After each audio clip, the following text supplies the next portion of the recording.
Приветствую вас, дорогие друзья! Сегодня у нас пройдет грандиознейшее событие. Историческая игра в рейсбол на ВТБ-арене. Столкнутся команда ЮРФ и команда Сколково Рейсбол. Вас ждет незабываемое зрелище, грандиозное шоу и куча положительных эмоций. Всем рейсбол!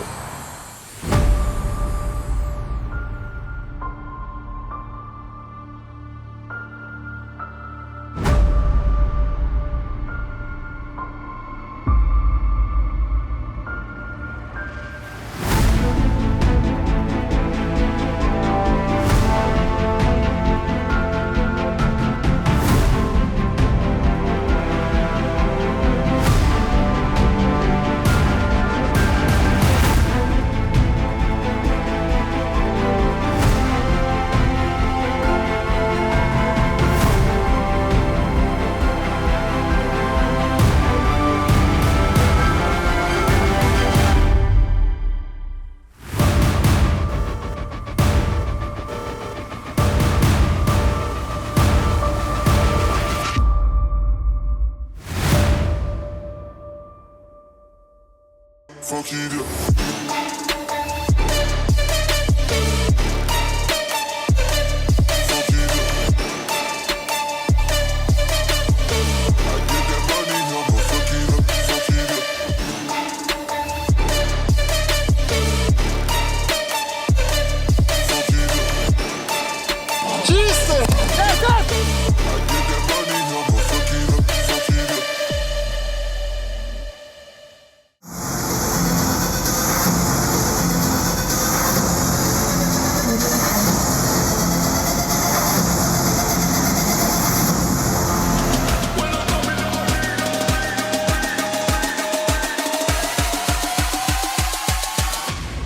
When I come in the arena.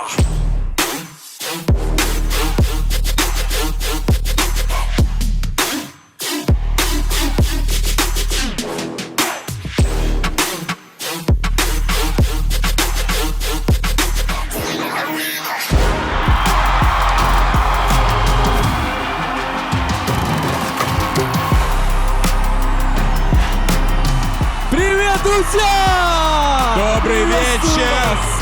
Добрый вечер, Москва! Добрый вечер, Россия! Да, друзья! Невероятный сегодня, невероятный день! Состоится зрелищный, мощнейший шоу-матч, который мы ждали. Матч откроет чемпионат по рейсболу. И сегодня команды заряжены как никогда. Я слышу, как у них скрипят зубы и взываются вены. Команда Сколково Рейсбол. Номер 97. Заурбек Коциев.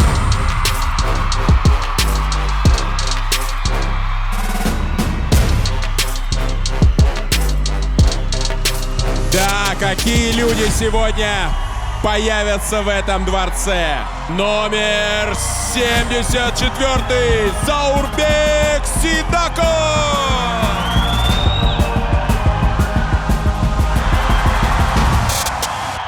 Номер 10 Чермен Валиев.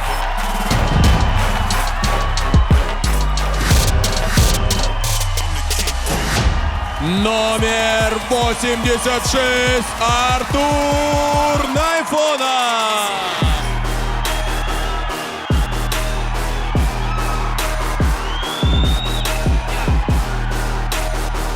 Номер 21 Эрик Джуев.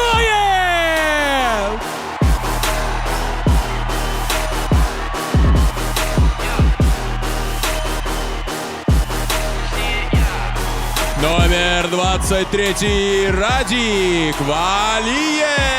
Встречаем капитана команды.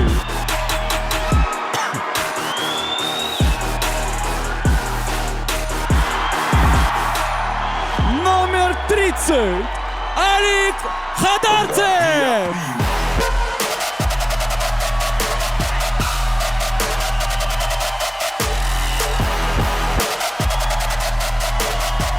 19 номер Давид Баев.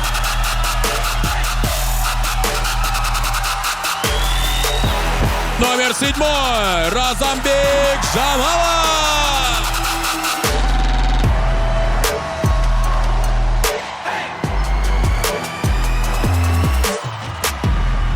Номер 11 Алихан Жабраилов.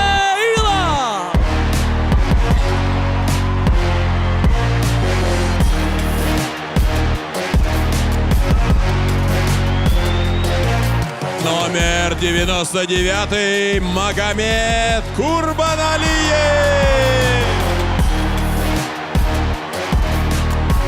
Номер 15 Виталий Голуев.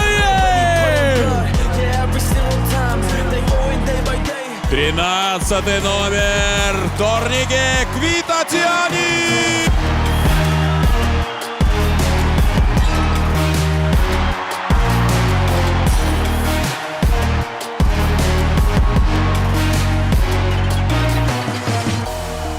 Уважаемые друзья, поприветствуем команду Сколково Ресбол, болельщики! Перед вами команда Сколково Ресбол. Аплодисменты! Ну а теперь внимание, уважаемые друзья! Встречаем команду соперника! На арену рвется не менее славный коллектив URF Ресбол!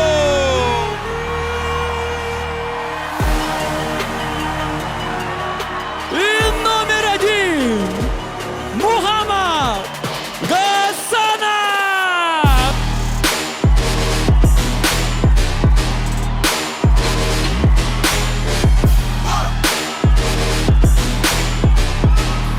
Номер 7 Махмуд Магомедов.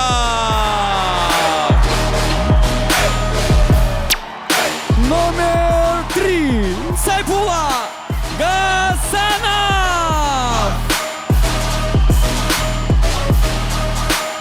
Номер 23 Магомед Ахмед Дибиров.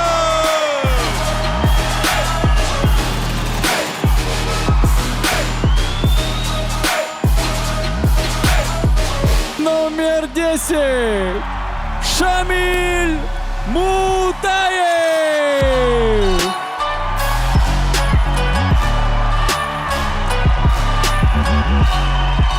Номер 77 Дауд Кельбиханов. Номер 6 Лендруш Леко Акопян.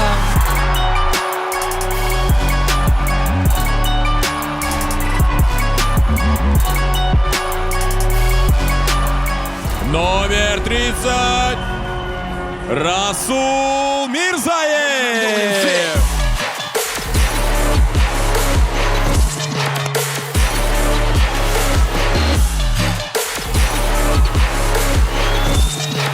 Номер 66 Шамиль Охотник Джахбаров.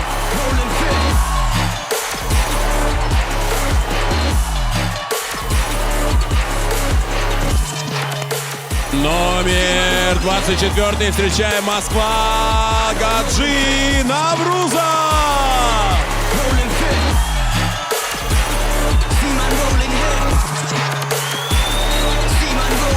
Номер 13 Амхат Мохчо Джоджураев.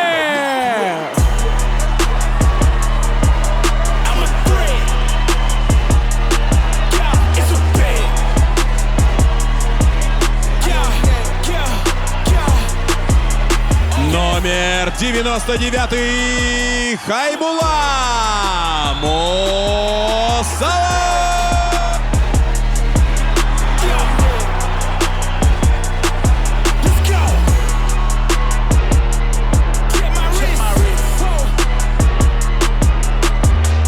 Номер 9 Рамазан Алиев.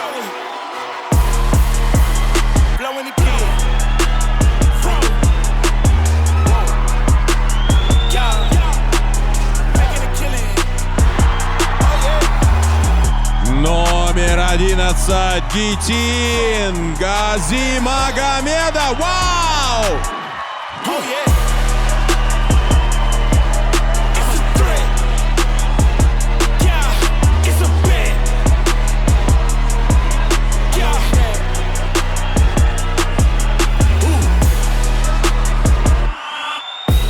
Номер 74. Рашид Курбанов. Oh yeah. Okay. Woo. Get close. Let's go. И дайте шума команде ЮРФ в Ресбол! И прошу встать на центральную линию для проведения первого исторического стейрдауна.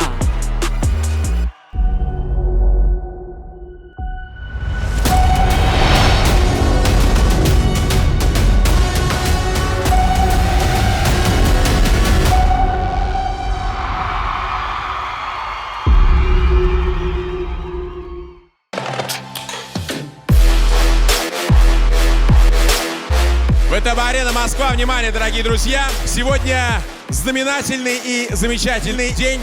На наших глазах, а мы счастливые люди, рождается новая лига. Всех ждет невероятный сезон. Бескомпромиссная борьба. 8 команд столкнутся лицом к лицу в принципиальных схватках за возможность стать обладателем главного приза Кубка чемпионата по Ресболу 2022. Незабываемые поединки нас ждут. И прямо сейчас, внимание, президент Ресбольной лиги и мой блестящий соведущий Алан Магомадов. Пошумим, ребята! Приветствую всех, друзья! Сегодня нас ждет матч открытия, после которого мы проведем жеребьевку среди команд, которые примут участие в состязании нашего чемпионата Российской Ресбольной лиги. Эту трансляцию будет комментировать мой друг и коллега, блестящий комментатор Алексей Сафонов, который находится на комментаторской позиции. Алексей, как дела? Все супер! Так что ждем бескомпромиссной сегодня игры и скорее же хотим уже увидеть, кто окажется сильнее, команда ЮРФ или Сколково. Мы с коллегой надеемся дать максимально жаркие эмоции в этом классном противостоянии. Сегодня состоится зрелищный матч, который вам подарит кучу незабываемых эмоций. И я объявляю этот матч открытым. Всем Ресбол! Нас ждет действительно большое соревнование, большой турнир и невероятное событие. И в честь всего этого, в честь всех нас, в честь команд, зрителей, организаторов, когда уже официально наш турнир открыт, звучит гимн Российской Федерации!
Просим каждую команду выставить своего борца в центр ковра.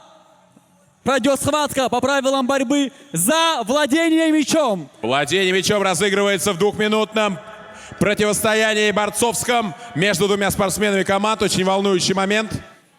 Итак, друзья, Все внимание на рефери. Поединок начинается. Ну что, друзья, всем привет! Начинаем дебютный стадионный турнир рестбола. С вами Леша Сафонов и мой коллега Вячеслав Абдусаламов. Привет, рад тебя видеть вновь. Да, привет, Алексей. И сразу же начинаем с места Сразу в с твоей карьер. специфики, да, стартуем. Я долго думал, как же сегодня готовиться к репортажу. То ли будем комментировать по правилам баскетбола, то ли по правилам борьбы. На что делать акценты, но сейчас акцент очевиден, это борьба. Поэтому здесь я первую скрипку с радостью отдаю тебе.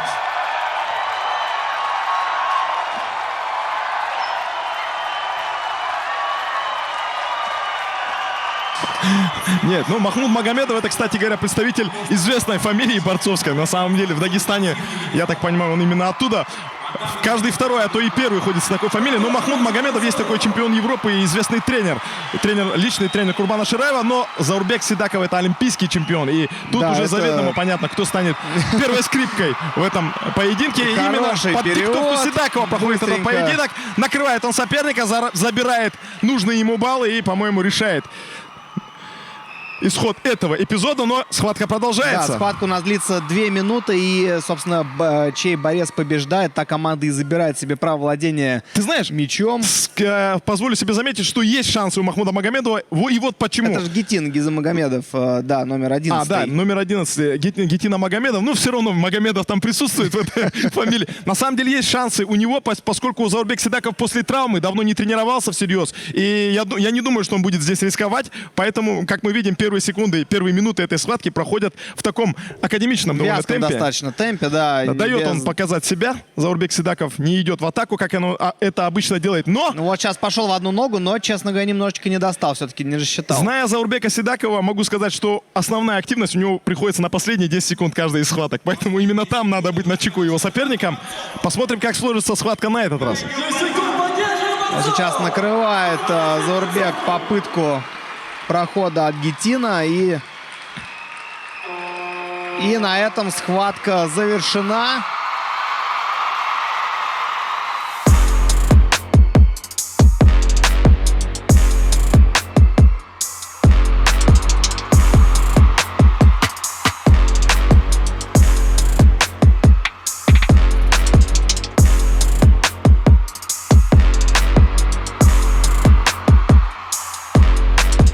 Схватки начальная за мяч. Побеждает команда Сколково Рестбол. Заурбек Сидаков. Итак, у нас 3 периода, друзья. Каждый по 10 минут чистого времени. Ну что ж, понеслась. Первый отрезок сегодняшней игры. И сразу же идет команда Сколково вперед. И зафиксировал судья, я так понимаю, толчок в спину. Я на самом деле замечу, что вот в этой команде каждый способен сыграть роль лидера, но Радик Валиев — это действительно, наверное, один из самых ярчайших представителей команды. Человек, который является, наверное, не только хорошим борцом, но и отличным баскетболистом. И проверим сейчас. Нет, вот не штрафной попадает. у него все-таки не заходит, но, правда, подбор за Сколково. И тут же накрывает с фолом Мухаммад Гасанов своего оппонента. И сейчас будет еще один штрафной. А вот его уже будет бросать Виталий Голоев. Вообще, знаешь, с виду ощущение, что именно Виталий будет основной ударной силой у Сколково. Не знаю, Да, насколько такой это соответствует действительности. Форвард таранного типа, я бы сказал. Но он, кстати говоря, классно играет в баскетбол. Ну, сейчас не Но получается у именно него с точностью забросить. бросков, именно в ответственные моменты не всегда складывается. Так, получает мяч Дауд Кельбиханов, бывший чемпион хардкора. И вот сейчас сразу же хватает сразу... и останавливает, жестко останавливает Виталий Голоев своего соперника. И это работает. Лендруш вытаскивает. Ох, какой момент! Красиво! Чермен Валиев, вроде бы казалось, уступая по габаритам своему оппоненту, запускает его, можно сказать, авиалиниями, я бы сказал, осетинскими авиалиниями, я так понимаю. Куда долетел Лендруш Акопян, непонятно пока, но вроде Но бы... пока остается на площадке и вообще, ну и, конечно же, приятно наблюдать за тем, как борцы, игроки жмут друг другу руки после этого. Поехали. Мяч у команды ЮРФ. Мухаммад Гасанов отдает пас на Мутаева. Да, рейс отменен, так и не взлетев пока. Но все к тому идет. Пока мяч у команды ЮРФ. Лендруш Акопян теряет мяч. и перехватывает инициативу Эрик Джиоев, по-моему, да. С мячом. Ой, какой красивый. Эстеп. Гасанов перехватывает.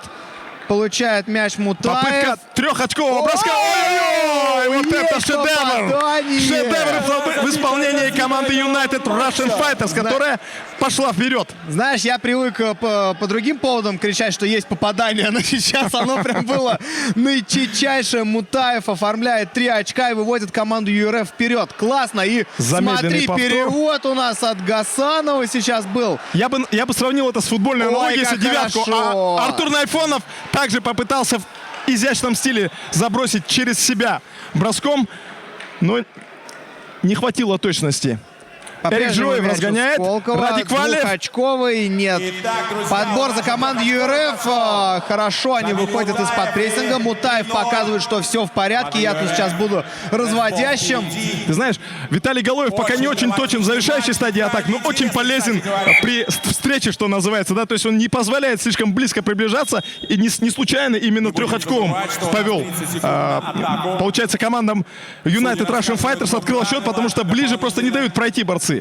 Да, очень сложно действительно будет подобраться. Но сейчас не получилось у команды ЮРФ Эрик выйти Джоев со своей с мячом. зоны. И как раз-таки закончилось время, отведенное на... Виталий Галоев прорывается к кольцу, бросок не точно. получается.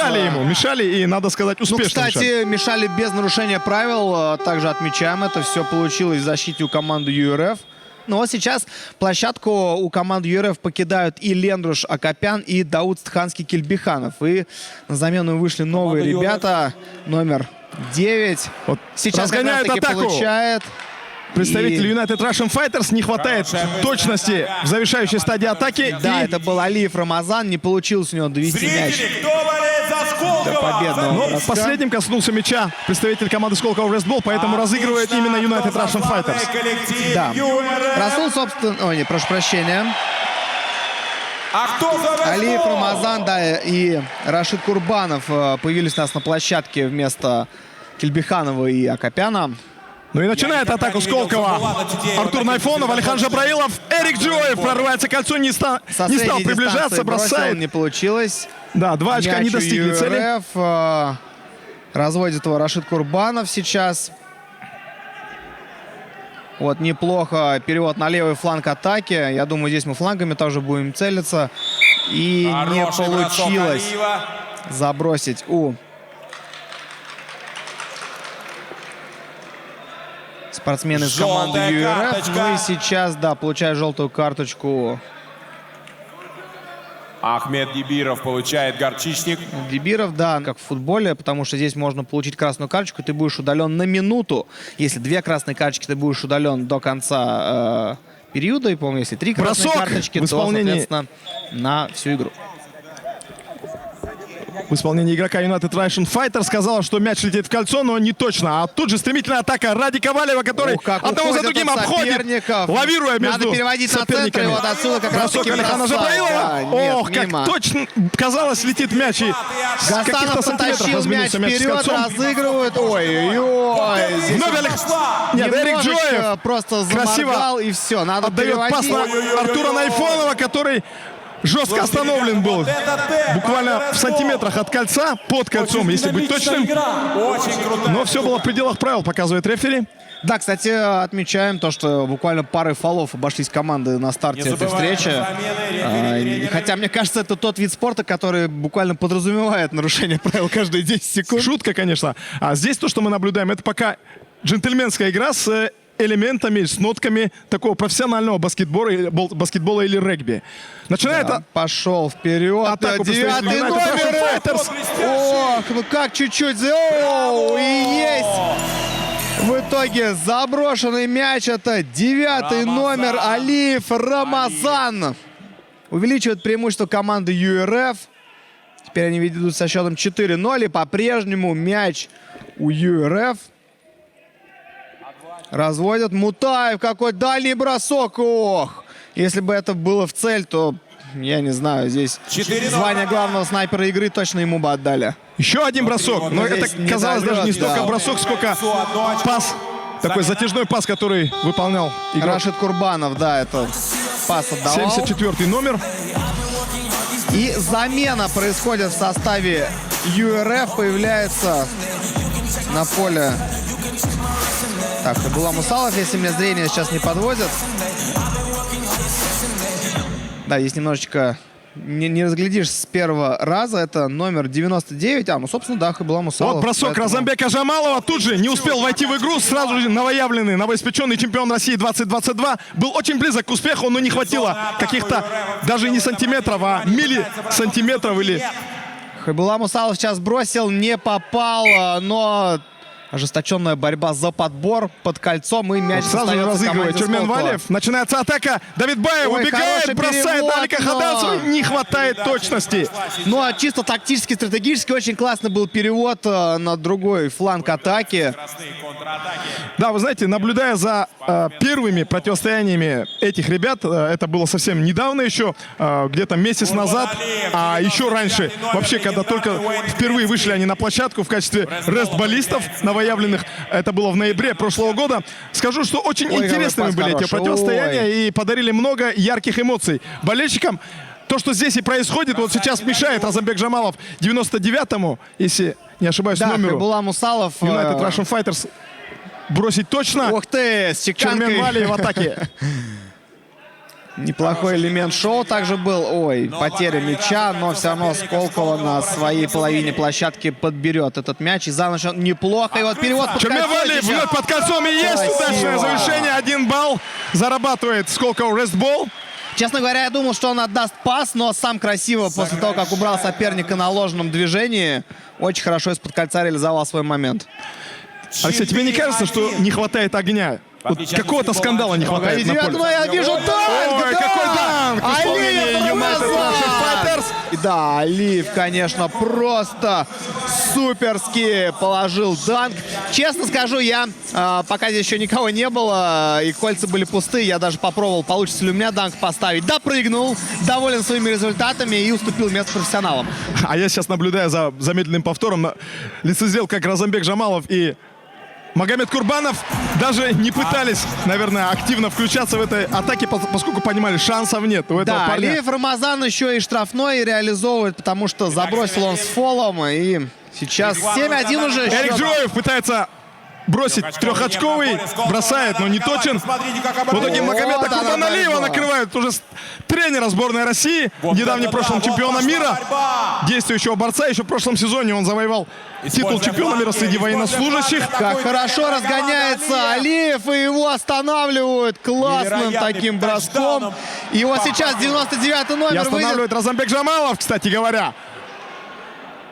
Вот куча мала такая образовывается над Магомедом Курбаналиевым. И Сколково выходит победителями из этого столкновения. Но Магомед Курбаналиев — это один из самых хитрых борцов вообще среди всех, если вместе взятых, наверное, представителей Сколково в рестбол. И он может из любой ситуации, самой невыгодной, выйти с высоко поднятой головой. Будет штрафной сейчас в пользу команды Сколково. Ну и готовится бросать по кольцу Чермен Валиев. Один из самых эффективных игроков Сколково в рестбол первых двух поединков. Посмотрим, получится ли реализовать штрафной. Нет, Что-то пока не идут что штрафные у точно. Сколково. Ой, И сразу как сейчас жестко встретили встречает своего Рашида оппонента. Курбанова. По-моему, это Заурбек Коцев. Так, ну сейчас накат был хороший. Да, отличный накат. Заурбек Коцев. Да, не удалось Рашиду Курбанову. Опа! И тут же встречают уже на подходе к трехочковой зоне оппонента представители. Да, напоминаем то, что Сколько в рестбол? в рестболе существует позиция рестлера, и один раз за тайм, за период, он может атаковать игрока, у которого нет мяча. И если это у него получается, то команде дают 2 балла. И сейчас мы как раз-таки это и видим, что ЮРФ начисляют еще 2 балла, и счет уже 9-1.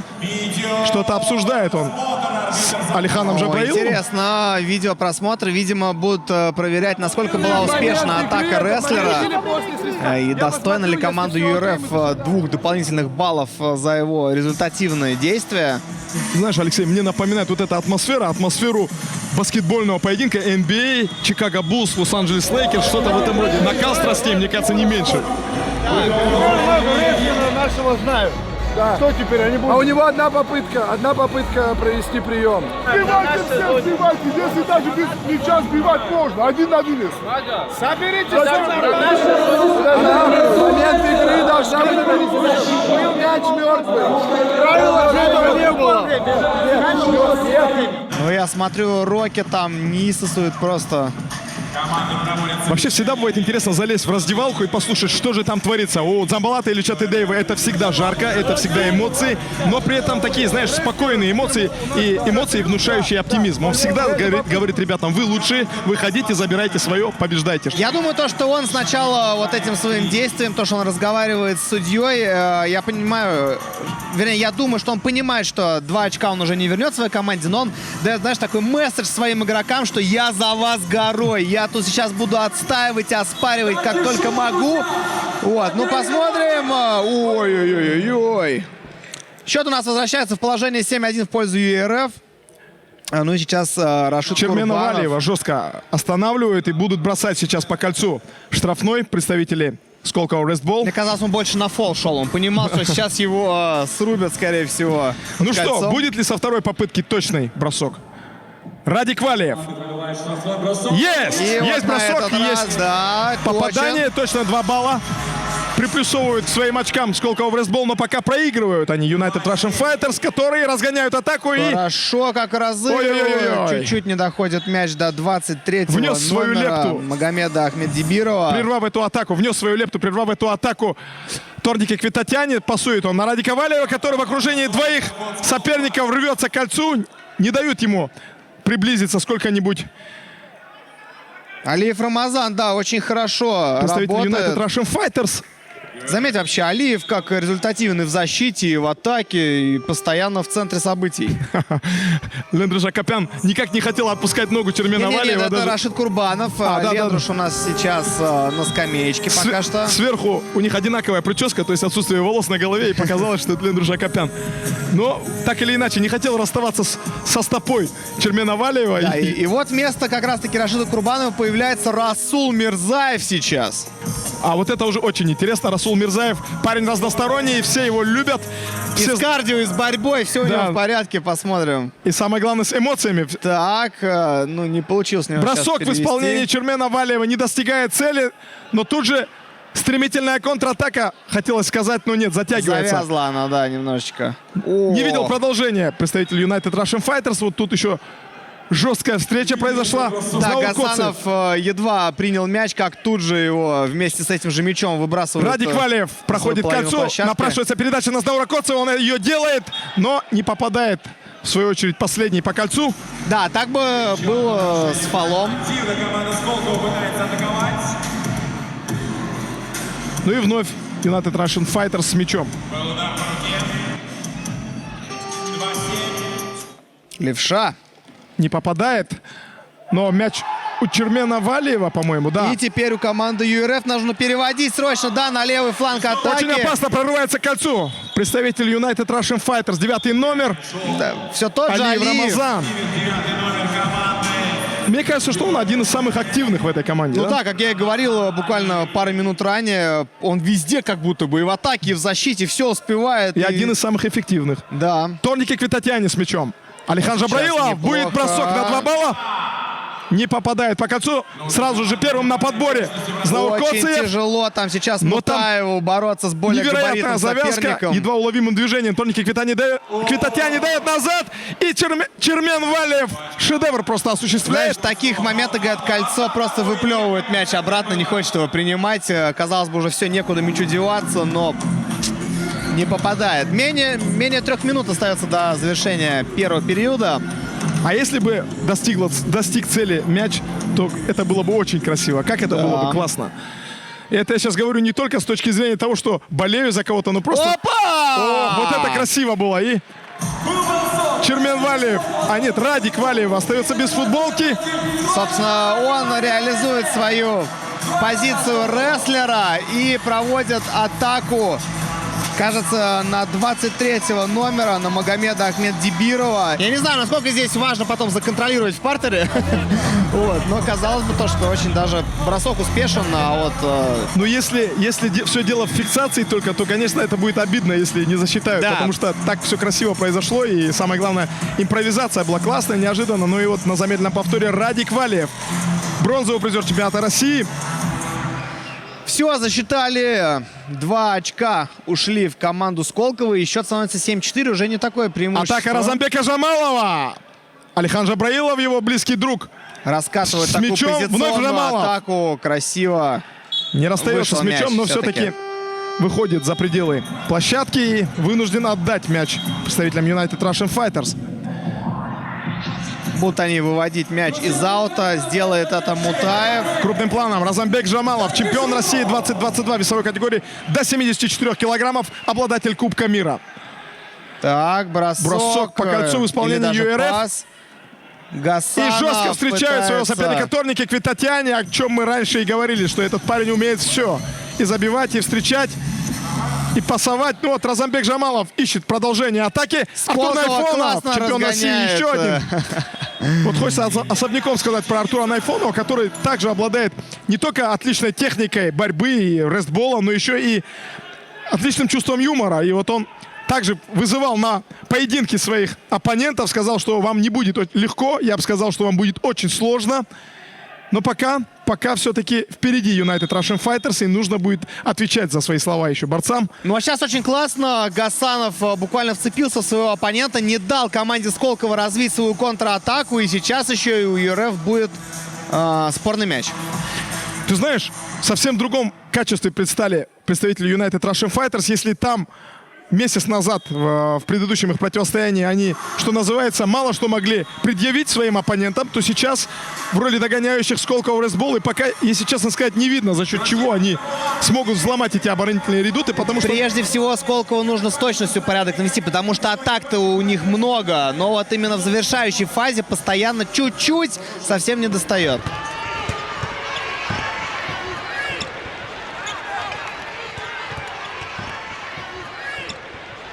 Ой, как хорошо Гасанов встречает своего соперника.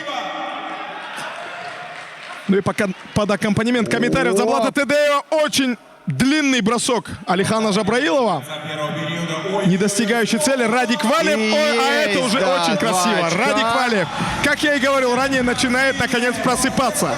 И это приносит дивиденды Сколково рестбол. Да, 7-6, чуть больше минуты до конца первого периода. Вот еще Ой, раз опять Найфонов, от передача на Мутаева. Радика Валиева, затяжной бросок и точное попадание.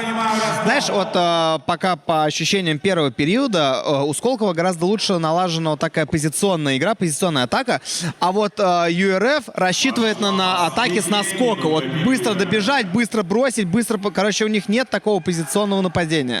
Знаешь, еще с чем может быть это связано? Я думаю, что борцы все-таки больше играют даже не в рестбол, а в регби. Да, то есть здесь все-таки чуть-чуть другие правила, а борцовская регби, она отличается. И они на каждой практически своей тренировке заканчивают или начинают ее этой игрой. И поэтому чувствуют, что называется, друг друга. Чувство локтя играет большую роль. Атака Сколково рестбол. Розанбек Жамалов, Алихан Жабраилов, обманное Хорошо, движение. на ложном движении убирает. Бросок и на один Торники балл Квитатьяне получилось. не достигает цели.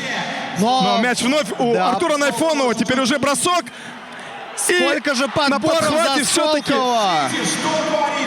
Так, и вот сейчас был рестлер от Какая-то ЮРФ. непонятка, по-моему, там произошла, да?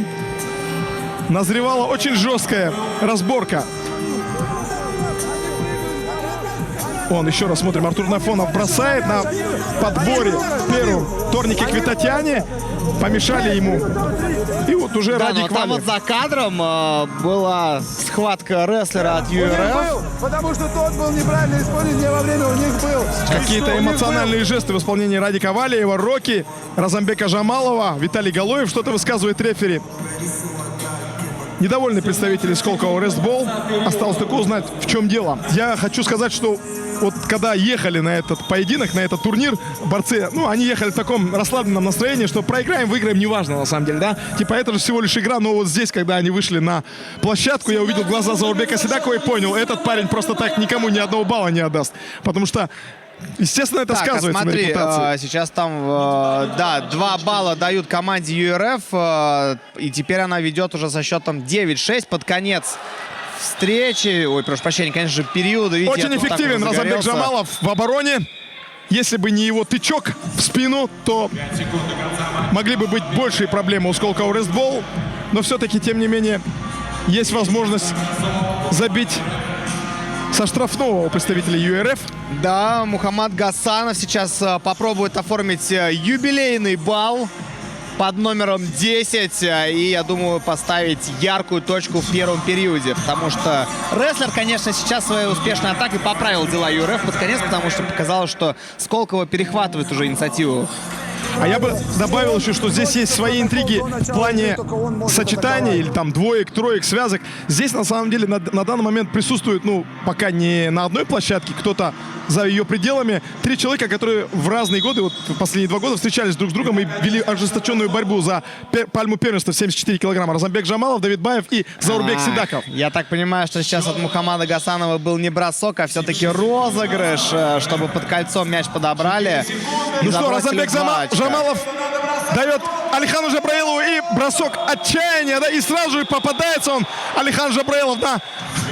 Здесь не будет засчитано это действие.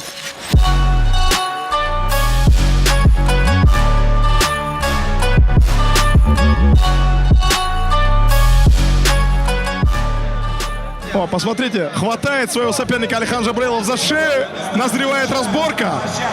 Давай, мне кажется, здесь нужно пояснить. Здесь не будет засчитано это действие, потому что лишь один раз человек на позиции Нет, тут рестлера... очень опасное действие назревает, на самом деле. Алихан Жабраилов Сейчас, недоволен подожди, тем, что давай, его бросил. да, поясним для ребят, почему это не будет засчитано, потому что только один раз за период рестлер может атаковать игрока без мяча.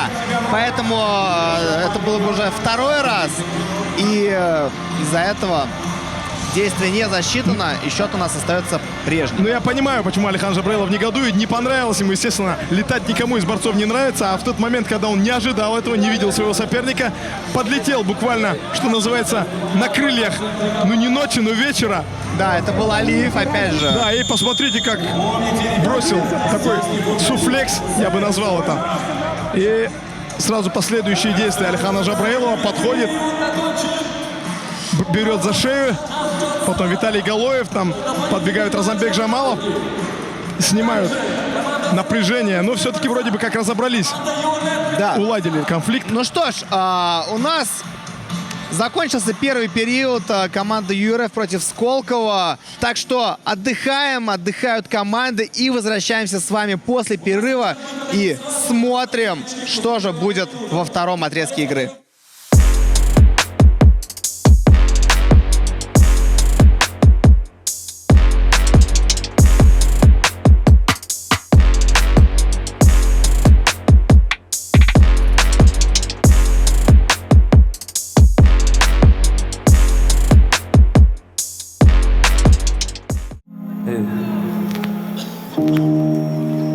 Мой дикий сад, крылья вороны, над людьми руинами дымят во все стороны. Улетают, они так горят, крылья вороны, над людьми руинами дымят во все стороны.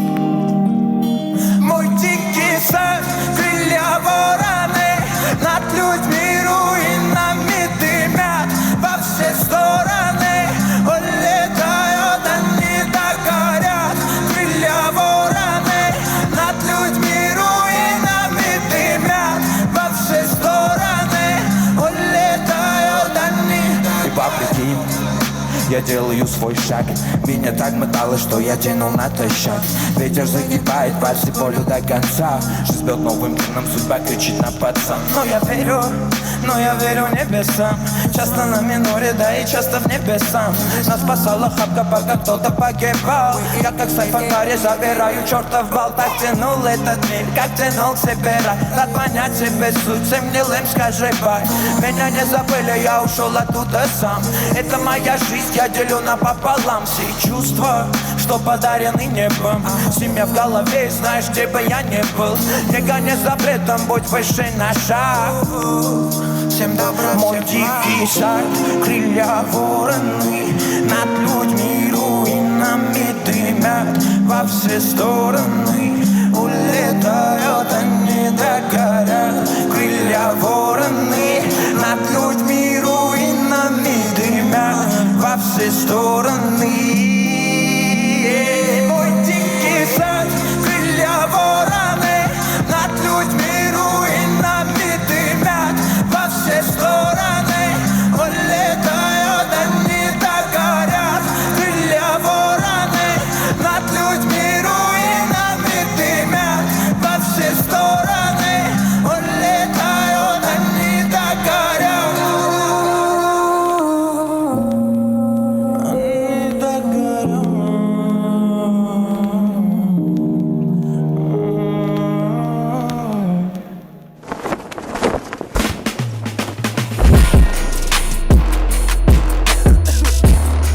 Аккуратней, после броска, аккуратней, момент. Да бросай меня! Блокируй, не надо бороться, блокируй. А ты, слушай, вот если ты его поймал, да. Все, блокируй его, что ты захваты нельзя. Без мяча можно блокировать. Да, момент, когда они вдвоем прыгали на подборе, да? В конце периода. Да, мячом бежит прям в ногу спину. Ты, получается, он прыгает, и ты прыгаешь. Вы за счет движения вперед. Если две руки в спину, две руки я увижу, это будет сразу фол. Давайте нам на скорость сейчас, команду соберем. Надо успокоиться, все нормально, время есть.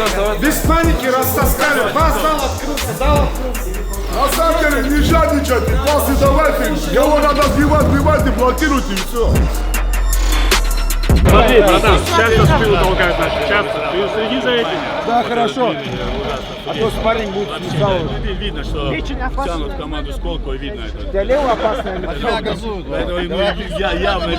Явно видно, трибуны все видят. Очень предвзятое судейство, очень предвзятое. Линии, специальные линии. Вы сильнее, Разномберг, вы сильнее. Линии зайдите. Самое главное, линии зайдите. Оттуда постарайтесь сюда. И они сразу гол. Гол будет. Чуть-чуть вот это. Я зашел, вы все еле дышите. Просто успокоил вас, сыграли пас, все восстановились. А они устали. Все элементарно. Это, да, пас дай. Ты суетись, ты очень. Не, почему? Я открываюсь. На самом деле он правильно замечание делает. Ты как говоришь, слушай, пасы давайте, кто может вас обыграть. И ни в коем случае не надо в этот драке вот так ввязываться, понимаешь? Ты хочешь пообщаться? Игра закончится, пойдем в раздевалку. Его и тебя закроем в раздевалку. Что такая? Не нужно это.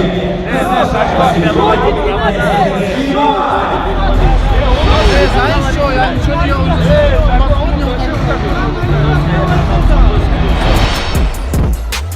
Просто друг друга контролируйте и берегите друг друга. И все, больше ничего не будет. То наши горы не знали позора. Мы хотим поблагодарить генерального партнера Resball, компанию Winline. Бесплатные трансляции всех топовых турниров, расширенная статистика на бои, доступны только в приложении Winline. А еще Winline дарит всем новым пользователям фрибет до 10 тысяч рублей за регистрацию. Регистрируйся с промокодом BALL и узнай, какой фрибет выпадет тебе. Наслаждаемся игрой вместе с Winline. Ну что? Начинается у нас второй период, и опять со схватки Рашид Курбанов от команды URF. И Радик Валиев от команды Сколково Resball. Но пока, вопреки ожиданиям, именно представитель URF пошел первым в атаку. Ну, Радик Валиев просто, видимо, дал возможность показать себя. себя. Да. Ой-ой-ой. Ну, вот сейчас постепенно прибирает инициативу к рукам, давит, что называется, авторитетом.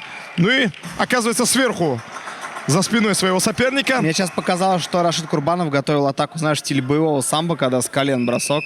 Угу. Что-то такое просматривалось в его позиционной атаке, но Радик Валиев не дает активно работать своему сопернику, нагружает его руки, вяжет шею. Да, хорошо, и постепенно выбирает грузит, позицию. и... Вновь второй раз успешно эту позицию выбирает и оказывается хозяином положения. Пока что в борцовских схватках в начале периодов у ЮРФ складывается не так хорошо, как... Да, но не хватает амплитуды, вот не хватает какого-то красивого броска амплитудного, огня не хватает. Ну, может быть, сейчас? Да, кажется. Ну что, ох, ой, неплохо смотри, вышел. успел подножку осуществить Рашид Курбанов. Но Радик Валиев продолжает атаку. Уже действия идут на первом этаже, что называется. Вновь свисток рефери. Такое есть ощущение незаконченности. Да, меньше минуты осталось до конца этой схватки. Радик Валиев, кстати говоря, бронзовый призер чемпионата мира 2021 в Норвегии, в норвежском Осло в прошлом году. Он проявил себя с самой лучшей стороны. Не хватило чуть-чуть ему для того, чтобы завоевать золото, но все-таки набирает он от турнира к турниру и выглядит такой серьезной боевой единицей, в том числе и во врестболе. 30 секунд до окончания схватки. Крайние 30 секунд пошли. Да, пока что все у Радика отлично в этом противостоянии, но от Рашида Курбанова... Вот, проход в ноги и сразу же, вот когда сделал то, что умеет, чувствует себя как рыба в воде Радик Валиев.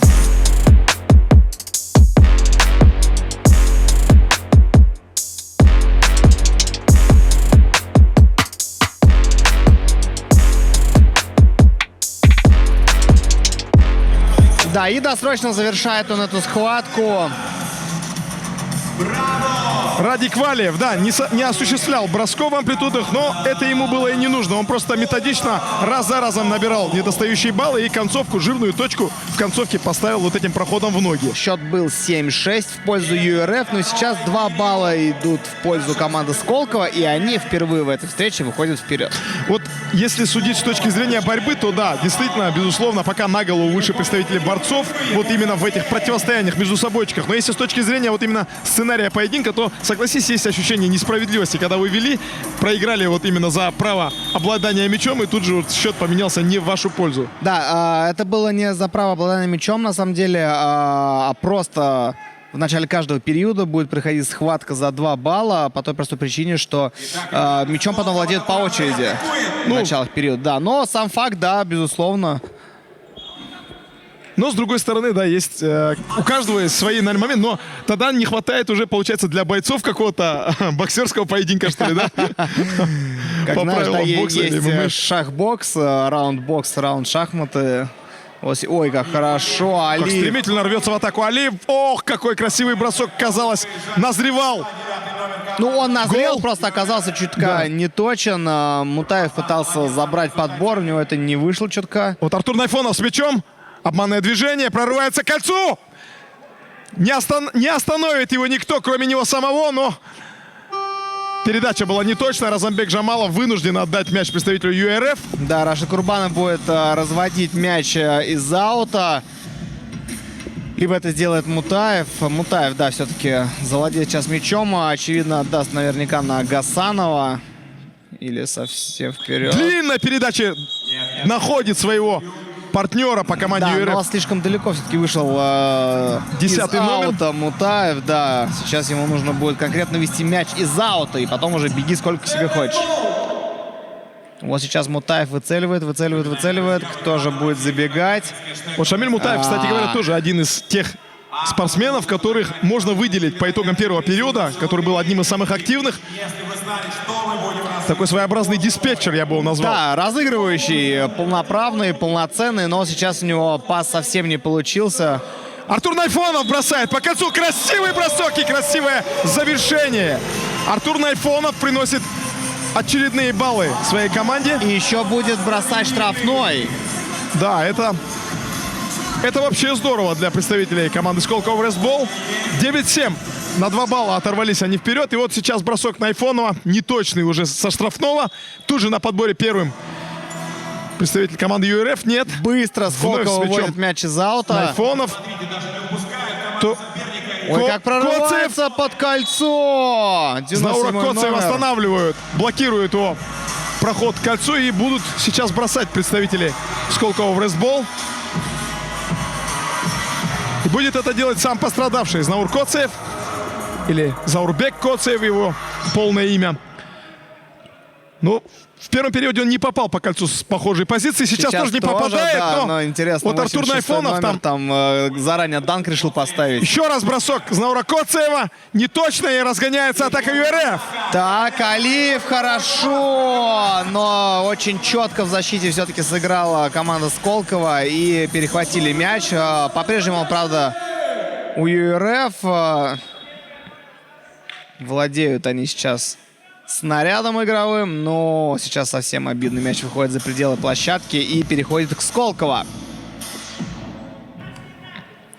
Виталий Галоев начинает атаку. Разамбек Жамалов, Знаур Коцев. Вновь Разамбек Жамалов с мячом идет вот сейчас к кольцу. Как будто бы путь был расчищен. Обходит для одного него. за другим противника, но неточный бросок, или это была передача на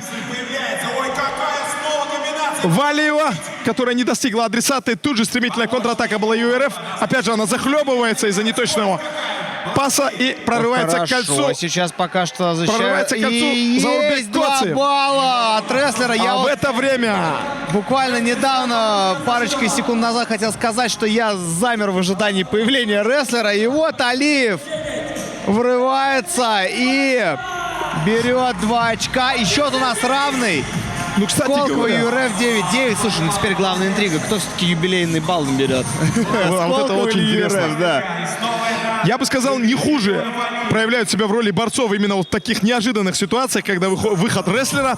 Не именно ЮРФ. Я бы даже отметил, что вот именно по тем эпизодам, которые мы видели, они даже ярче это сделали, да, возможно, чем борцы. Мне кажется, они делают на это определенную ставку, может быть, даже, чтобы заработать 2 Артур балла. Найфонов с мячом в непосредственной близости от кольца был, но отошел от кольца. Пас на Виталия Галоева. Такой аккуратный проброс. Не точно. И Чермен Валиев боролся под кольцом. Играть можно играть. Получилось у Ахмеддибирова выцарапать. Ой, Мутаев к кольцу выходит и забрасывает. Отлично. Юбилейный балл за 9-9. 10-9 сейчас. Был счет до этого эпизода, но выходит вперед представитель ЮРФ. Ну, шикарно сейчас раскатали контратаку. Мутаев вышел на пустое кольцо, и в итоге завершает он это нападение. Шикарнейше просто. Много вас! Вас много! Может быть, даже потенциально был бы данк. Да, он напрашивался, но, возможно, роста не хватило Шамилю Мутаеву. И не стал он, наверное, портить эту атаку, потому что, как говорится, чем черт не была шутит. важнее, да. Тем более 10-й балл, который набирает. И вновь восстановлено статус-кво. ЮРФ впереди. Так было на протяжении практически всего первого периода. Виталий Галоев с мячом. Ищет, но пока не находит продолжение атаки. Открываются Радик Валиев, Артур Найфонов. Постоянно перемещается с мячом. Давид Баев. Бросок Чермена Валиева неточный. И сразу же перехватывает Шамиль Мутаев. Длинная передача находит. Слишком не находит он. Сильно, да, потому что здесь Магомеда как бы не бежал. Ахмеддибирова, который не добежал, можно сказать, нескольких метров. Ну, как бы не ускорялся Ахмеддибиров в этом эпизоде, догнать такой пас было совсем нереально. А вот Артур Найфонов вот сейчас очень опасно выходит к кольцу. Ну, пожалуйста. И попадает. Сравнивает счет 10-10. Ну где данк? Ну когда, как не сейчас было данком завершать да, он эту прям атаку? напрашивался. Просто срывать кольцо и вместе с ним уходить. Так, что у нас там сейчас опять за разборки? Раскачивает атмосферу Радик Валиев. Ну, Гасанов, видимо, показывал, что было нарушение правил в атаке, возможно. Так, а у нас повтор будет. Команда ЮРФ как минимум промежуточного успеха добивается. Внушила рефери, что нужно посмотреть повтор. И сейчас узнаем, чем закончится этот эпизод. Не исключено, что балл честно заработан, и у Сколково все-таки отнимут. Пока что на табло счет 10-10, равенство, и ждем вердикта рефери. Так, вышел рефери и показал, что, видимо, было нарушение правил. Да, мне засчитывают этот балл.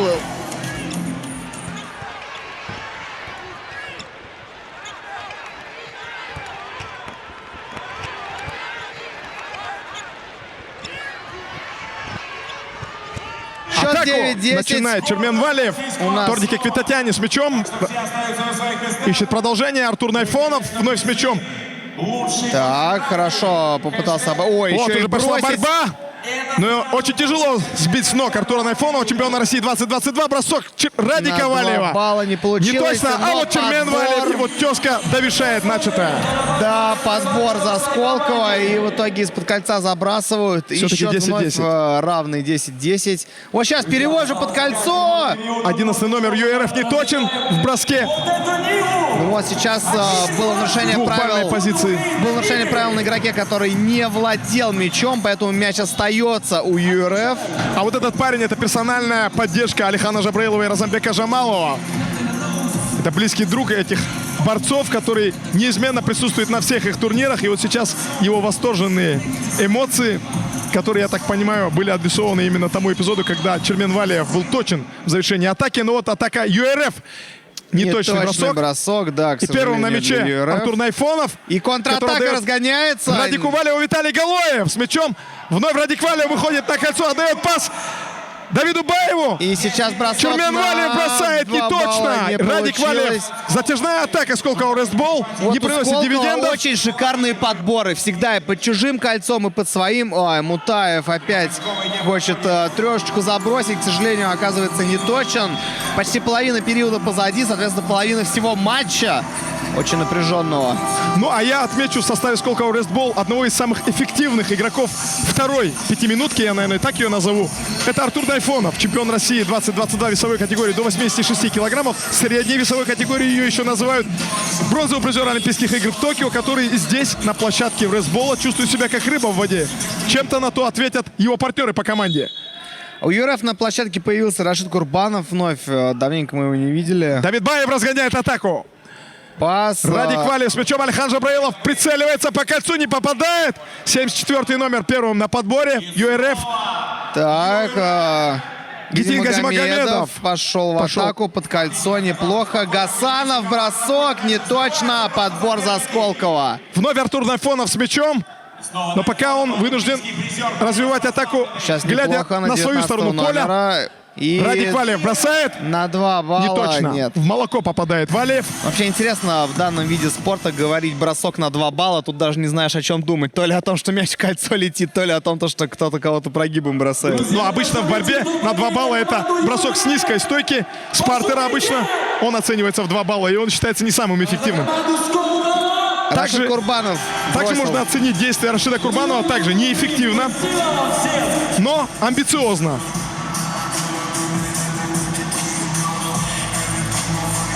Ну и Давид Баев начинает атаку Сколково Рестбол. Обыгрывается он с Алиханом Жабраиловым. Вновь Баев с мячом. Своеобразный диспетчер, мозг команды Сколково Рестбол. Черменвалиев с мячом. Прорывается к кольцу. Ой, красиво. Не хватает было каких-то сантиметров или миллиметров даже Черменвалиеву для того, чтобы точно завершить эту атаку. Но Так еще бы мог не всё. забросить с фолом, но сейчас будет штрафной. Да, Ну еще вот. не вечер. Как говорится, Черменвалиев имеет возможность Казалось, реабилитироваться. что вообще некуда мячу деваться, кроме как уже в кольцо. Но красиво прорвался, очень Прям красиво. Реально. И такое ощущение, что хотели футболку с него снять, даже готовы были порвать, но Радик, вернее, Черменвалиев был неудержим в этом эпизоде. Не забрасывает он К сожалению. штрафной, но зато мяч по-прежнему у него. Отдает пас, теряет его. Алихан Жабраилов вновь передачей находит Радика Валиева. Вот на площадке появляется Алик Хадарцев. Представитель весовой категории до 65 килограммов. Подбор Вольная за борьба. ЮРФ. Наконец-то Рашид завладел мячом. Так, Алиев. Очень много времени проводит на площадке Алиев. Бросок. Да, Рамазан Алиев, казалось, первым будет на подборе, но он сбивает с ног Радика Валиева. Тут же извиняется, подходит, поднимает. Джентльменское поведение. Аплодисменты. Мяч у команды ЮРФ. Рашид Курбанов с мячом. И вот под кольцо Алиев побежал, но не увидели его партнера. Вновь Вот Рашид Курбанов сейчас с мячом. может быть 23-й номер. Магомед Ахмед Дебиров. Это был. Очень близко он был к тому, чтобы что-то опасное создать у кольца Сколково Рестбол, но не удалось. И вот тут же стремительная контратака представителей борцовской команды. Алик Хадарцев будет Знаешь, не водить мяч. так много времени осталось на то, чтобы у Сколково появился рестлер и забрал свои 2 балла уже для команды. Да, мы ждем, кто же это будет. Да, потому что один раз за тайм можно реализовать этот момент. Я даже рискну предположить, если это кто-то и будет, то это Магомед Курбаналиев. Именно он стоит сейчас на бровке, и поэтому... 99 номер. Да, а может быть и Разамбек Жамалов, который, так знаешь, заговорщически подмигивает и стоит вроде бы как за пределами технической зоны, да, но в любой момент может выпрыгнуть, выскочить и сделать свое черное дело. Спорный мяч выиграли ребята из команды Сколково. После этого бросок был неточным. Вот сейчас Рашид трешку бросает. Курбанов не Нет. точен. А вот Черменвалиев мастерски сбрасывает руки своего оппонента, не давая затормозить Ну и атаку. после но этого вот, пас совсем в молоко уже. к сожалению.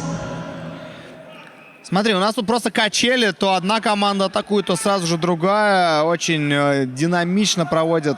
Но в этот сравнении с отрезок первым игры. периодом этого поединка на одном дыхании И смотрится вот и комментируется. Алиев прорывается под кольцо, но не забрасывает.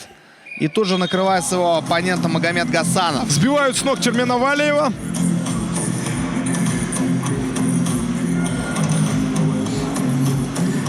Так, ребят, под конец периода ЮРФ, выпускайте Гаджи автомат. Он не успеет задышать, не успеет просесть по выносливости. Уже можно его посмотреть, мне кажется, хотя бы раз в этом матче. Небольшое лирическое отступление и возвращаемся в игру. Вот тут очень жестко заблокировали продвижение Давида Баева. Первый номер Магомед Гасанов его остановил. У Сколково мяч. Ну и идет И к кольцу. вот- ой, какой Черменвалиев, хороший Радик перехват. Валиев. Такая опаснейшая связка однофамильцев. Одних из самых эффективных представителей. Ой, как Сколково красиво Ресбол. это было. Алиев теперь разгоняет атаку ЮРФ. Будет бросать или... Встречает его отдаст Давид пас? Баев, Нет. Алихан Жабраилов с мячом. Сколково хорошо. На всех парах рвутся в защите. борцы, но Алика Хадарцева вяжут по рукам и ногам, тормозят атаку. Ай, красиво Рашид Курбанов Рашид играет. Курбанов очень эффективен в оборонительных действиях. И вот сейчас переходит, по-моему, на болевой, нет? На рычаг локтя. Да, такой север-юг, по-моему, показалось, что готовится осуществить. Спорный мяч сейчас будет. 2,5 минуты осталось до конца второго периода. И вашему вниманию Ахмед Дибиров блокирует Алика Хадарцева. Ой, как интересно на спорном мяче. А Давида Опа! Баева. Вот, собственно, и у команды Ой-ой-ой! Сколково. Атака рестлера. Так, ну что, зачли или не зачли? Ну хорошо, защищался. Опять как Радик сейчас. Валиев это сделал.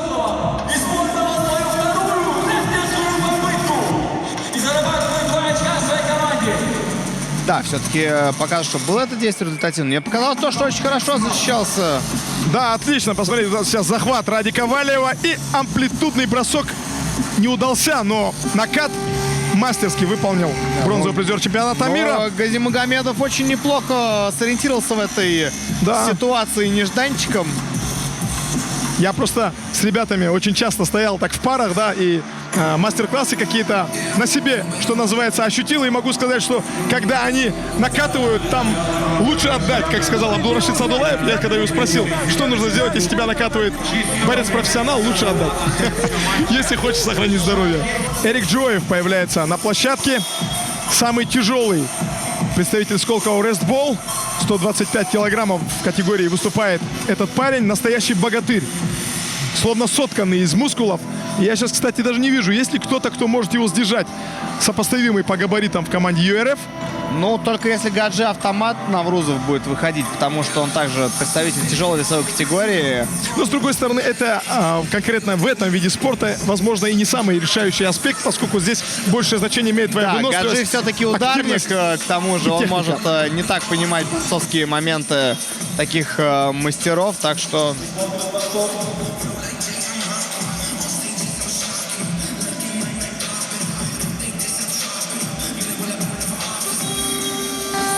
Вспоминаю вторую игру Сколково Рестбол, и там завязалась какая-то разборка между представителями бойцов и борцов, и под раздачу попал и рефери. То есть он тоже должен уметь и бороться, и защищаться. Да, поэтому Абдурашид Садулаев свалил рефери в свое время.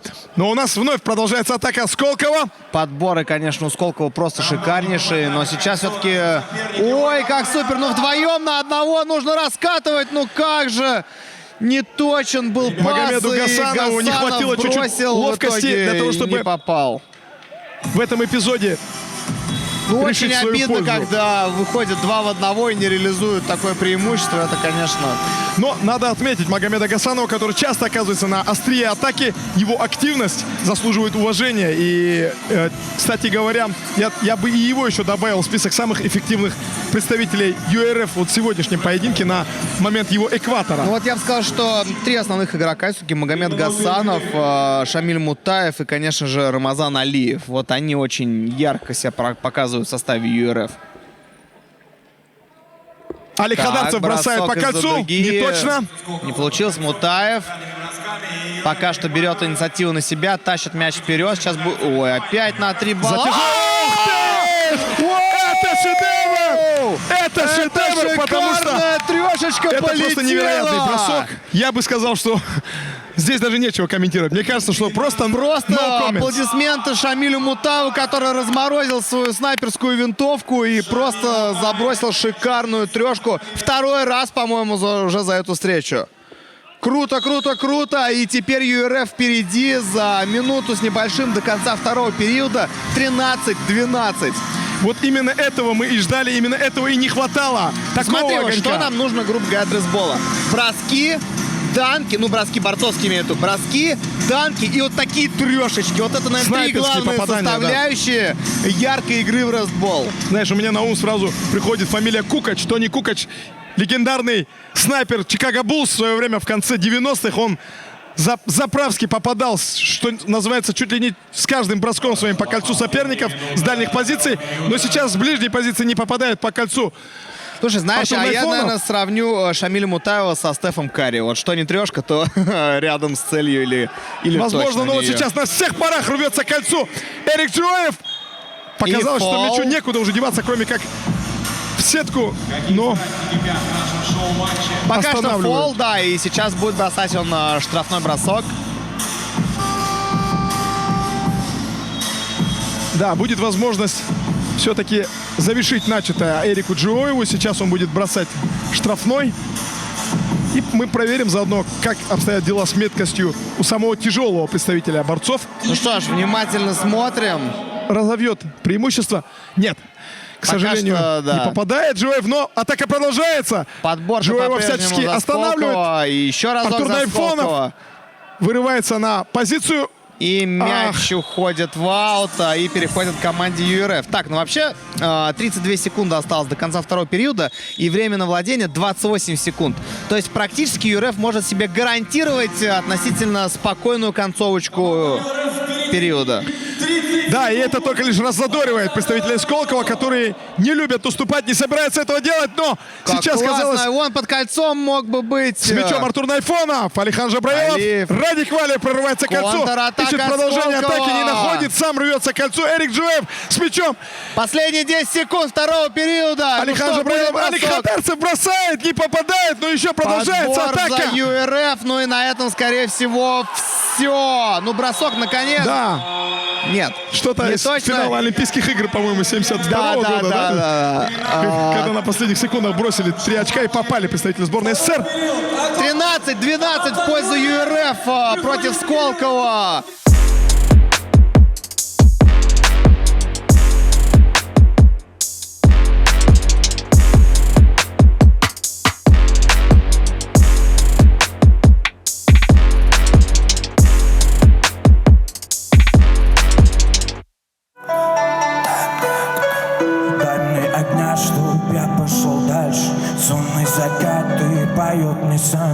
А думай, сон, как жить можно слаще. Жизнь так проста и без вашей фальши.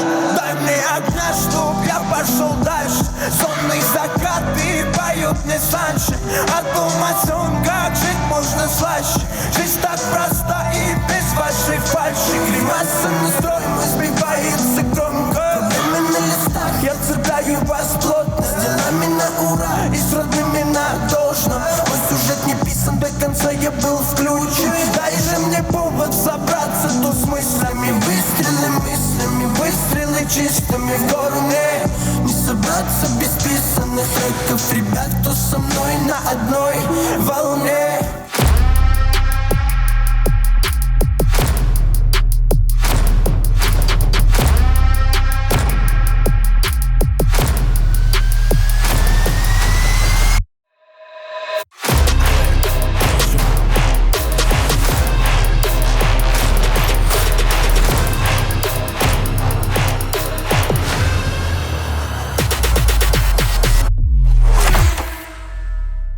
Кто-то из вас, наши дорогие зрители, станет обладателем вот этой чудесной белого цвета машины.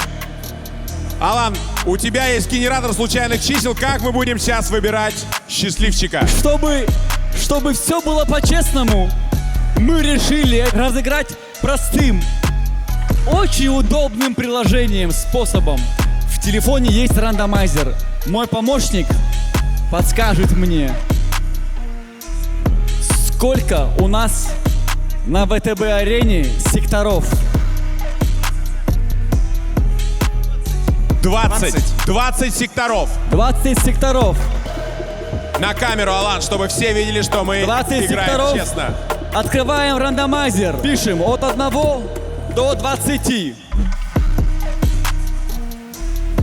20 секторов и встряхиваем телефон.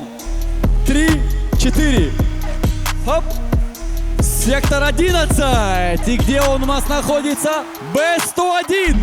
Один из вас уедет на новой Ниве. Как волнуются ребята и как волнуются девчонки. Так, 14 рядов. Итак, какой же ряд? И мы встряхиваем еще раз и выбираем ряд. Оп-оп-оп-оп-оп. 4-й ряд. Так, вот у нас уже только парням достанется Нива. Кто же будет счастливым обладателем? Внимание, друзья, один из них сегодня уедет на Ниве. Сколько мест у нас 14 в этом ряду? 15 мест. 15 Ребята, каждый на своих местах. Играем честно. Стоим на своих местах, не двигаемся. Кто же счастливчик? Давайте все вместе пошумим. 3, 4. 13-е место. У нас есть 13-е место. Выходи сюда.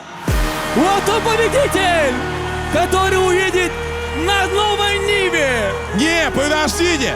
А билет есть? Билет покажи. Покажи билет на камеру. У нас все... Да, 4-й ряд, 13-е место, друзья. 4-й ряд, 13-е Это место. наш чемпион. Поздравляю. Уезжаешь на машине. А как вас зовут? Меня зовут Руслан. Руслан, что для вас значит приз и автомашина Нива, скажите? Это очень неожиданно, честно говоря, я не ожидал. Мне очень приятно, спасибо большое. Права есть? Нет. Вот, отличный повод выучиться и сдать на права. Аплодисменты! Поздравим победителя, который уедет на новой Ниве. Вот так, вот, вместе с нашими девчонками.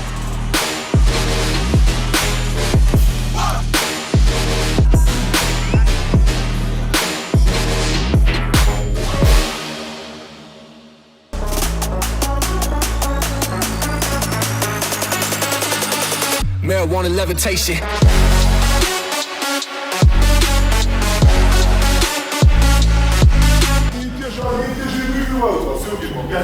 Сейчас там очень много. Или как они вас сбивают? Вы борцевой нас, они как вас сбивают? Я не могу вас понять. Слушай, на свадьбах ногу берут, вас не могут сбить. Здесь вас сбивают что-то. Что с вами происходит? Все нормально. То, что надо делать, делай, ну пас, отдай, да. Рамазан. Просто поиграть надо, Рамазан. Пацаны, спокойно дышим, да, и все, ничего нету проблем. Спокойно поиграем. Выводите на ударную позицию, все. Ты можешь вот так можно закрыть? Вот руками. Не надо. Вот так и все. Они втроем ушли. Просто когда втроем от тебя пошли, вы уже плюс получаете. У них минус 2. Там отдал уже больше вероятность. А так прикинь, и травму можешь получить. Понимаешь ты? Травму. И ты устаешь. Втроем висеть на тебе, ты устаешь. Пас. Получил мяч? Вот я один. И я типа хочу сделать, все. Я один. Шанти момент, кто в игре не спорит ни с кем. Слышите, вообще не спорт. Есть закон, который мы стоим и со стороны видим. Но может судья объяснить. Есть те, которые в поле будут и игроки спорят. Вы играть не сможете. Вытягивайте любого игрока на бросок. Вот сейчас вы мне дали бросок, я кинул спокойный напрыг, я кинул, забил. То же самое, выводите на бросок, дал, все, кинул. Просто наверняка не надо вас хасур-то кидать, лишь бы кинуть. Понял? Мы выиграем, расслаблены. Так, они устали, пасами сами. Пас. Они ломаются, братва. Пасами играть, все, они ломаются. Ваша задача играть и все. Закройте рот и играйте, да и все. Что вы туда вышли, если вы будете мелочи делать, как Красноярск получится у нас? Мы сзади играем, мы видим с Махмуном, что творится там сзади. Вы верите? Кто мечтает десятки тысяч просить борцов? Просто давайте по-братски выиграем, а?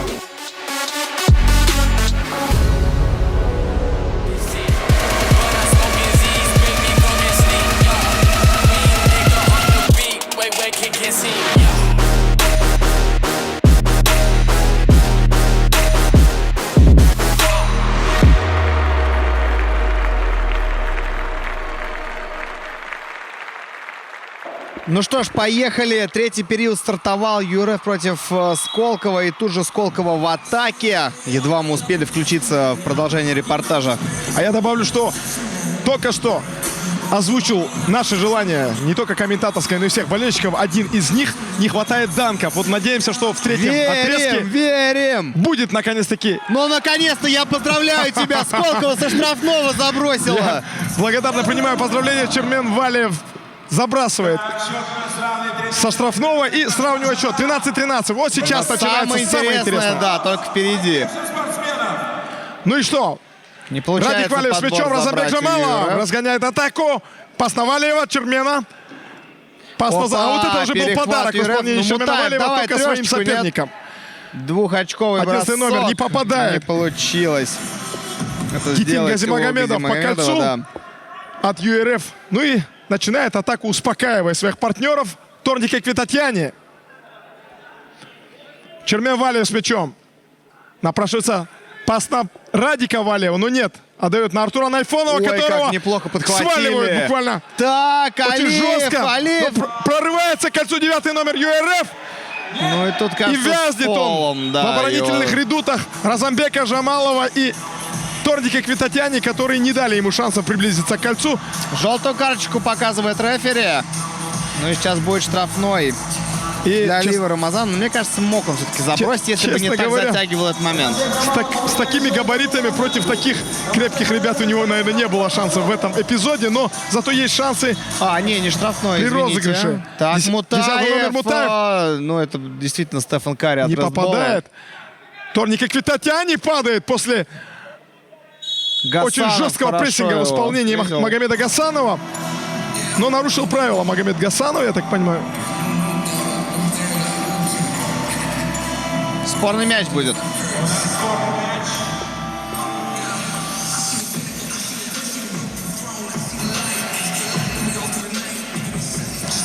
Торнике Квитатьяне выигрывает это противостояние. Артур Найфонов на всех парах летит к кольцу и не попадает. Но убойная позиция была. Вот сейчас он чуть не улетел к болельщикам, потому что... Я думаю, болельщики не расстроились бы. Они бы его встретили с распростертыми объятиями. А кто-то, может, даже футболку успел бы снять.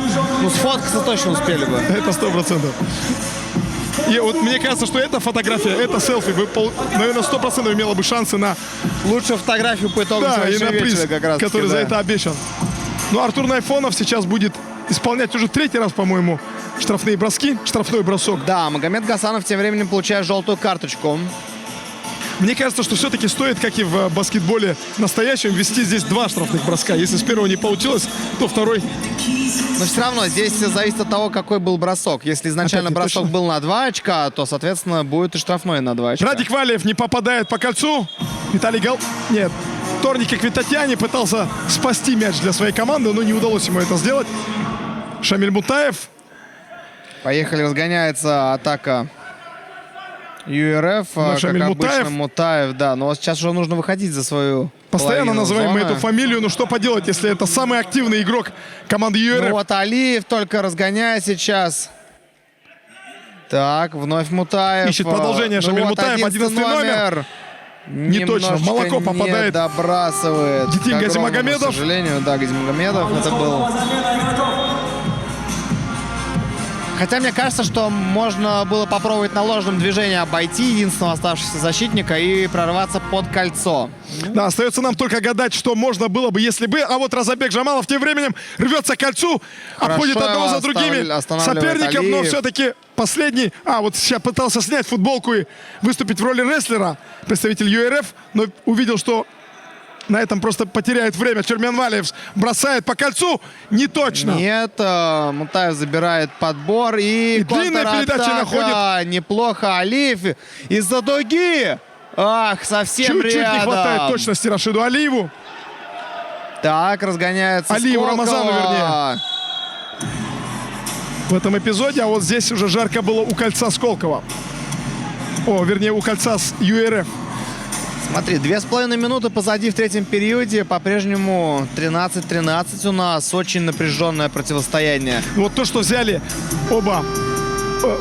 представители обеих команд из второго периода и перенесли его в третий плавно, так органично, это вот эти качели. Организованность да, еще. Организованность и качели. Эмоциональные качели. Качели сюжетные, сценарные, я бы сказал. Но это нравится болельщикам, это нравится зрителям, и это нравится вашим комментаторам, которые уже голос сажают на этих перипетиях. Штрафной у Сколково.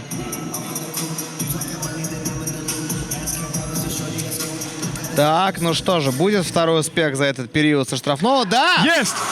Есть точное попадание. 14-13 впереди Сколково. И это уже серьезная весомая заявка. Да, по такой вязкой игре, когда сейчас уже каждое очко действительно на вес золота. Так, Алиев прорывается. 9 номер. Да ладно, рвется к кольцу. 23-й. Ах, прямо в руки Торника Китатяне. Артур Найфонов, Радик Валев рвется, не встречаемый никем к кольцу, но в самой концовке его сбивают. Заметь, Мутаев стал ближе играть к чужому кольцу. Да. Есть какие-то в этом наработки. Но сейчас по рукам, по рукам конечно, получает от представителя ЮРФ и будет бросать сейчас штрафной. Очень отличная недоволен Мутаев. Сейчас высказывает свое недовольство и рефери. Считает, что не было там нарушения правил, никакого фола и, соответственно, штрафного. Но...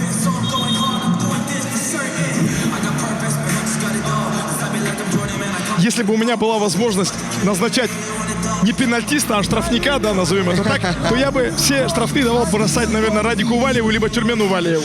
Этим двум представителям этой у них знаменитой борцовской фамилии. Неплохо сегодня. Да, но, может быть, Артур Найфонов с 4-й попытки все-таки будет точен. Затаили дыхание? Нет. И мяч остается, тем не менее, у Сколково, потому что ушел представитель команды ЮРФ. Виталий Галоев начинает атаку. Разамбек Жамалов с мячом. Артур Найфонов. Трешка полетит, но нет. Виталий Галоев мог бы воспользоваться своим ростом и антропометрией для того, чтобы перехват за ЮРФ. Будет ли стремительная контратака? Алиев. Бросок двухочковый мимо. Прямо сейчас, мне кажется, у Дзамбулата Ильича Тедеева нервы пошалили, потому что так летел опасно этот мяч. Теперь мяч у Сколково. Виталий Галоев с мячом. Рвется. Сам падает. Но продолжает атакующие порывы свои. Не теряет мяча. Мутаев. Артур Найфонов приходит на подмогу. А вот и рестлер у нас появляется представитель ЮРФ, который... Алиев, опять же, если зрение меня не подводит, Алиев очень четко включается. Вот сейчас смотрим мы повтор эпизода. Виталий Галоев с мячом. Увязан в обороне. И он как раз снимает Алиев футболку. За кадром сейчас нашего повтора это осталось. Так, попался судья, Заурбек Коцев на его пошел смотреть повтор. Прием, и вот высказывает недовольство Виталий Галоев по поводу толчка. Что это было, говорит. Как так можно встречать? 15-14 впереди ЮРФ. Вот прием рестлера. Да ладно, длинный Мутаев. бросок. Что ж ты делаешь-то? Шамиля Своими Мутаева бросками тут просто... В молоко попадает, но... Но все равно он постоянно делает эти броски, нацелен на совершает. Да, очень он именно Это на похвально. трехочковые броски нацелен. А Розанбек Жамалов сейчас не точен. Как теряет мяч сейчас Сколково. Так, теперь мы затаили дыхание, когда же включат рестлера уже Сколково. Потому что это потенциально плюс 2 балла, и по такой игре они могут решающую роль сыграть. Вновь 15-14 на табло. За почти 6 минут до конца этого поединка ведут представители команды URF. Но, что примечательно, на протяжении всего поединка больше, чем на 1-2 балла не отрывались, по-моему. Ну вот только в самом начале, да, URF оторвались, когда 7-1 повели, а там потенциально 9-1 могло быть. Но да, сейчас буквально до каждого балла идет у нас противостояние, но URF уже использовали своего рестлера, а вот... Ой, какая вот 23-й номер, казалось, да, бы не точен, но его партнер по команде попадает и выводит вперед как раз-таки на тот самый... На те самые 2 балла свою команду. 16-14 счет. И стремительная контратака Сколково. Черменвалиев с мячом. И всегда в скобках и в уме держим рестлера за Сколково. Да, Торники Квитатьяне в перерыве был точен, но это было все за пределами поединка. А вот сейчас не точен Заурбек Коци. Спасибо за попытку этого данка. Спасибо. Мяч, судья, разве так можно его предупредить?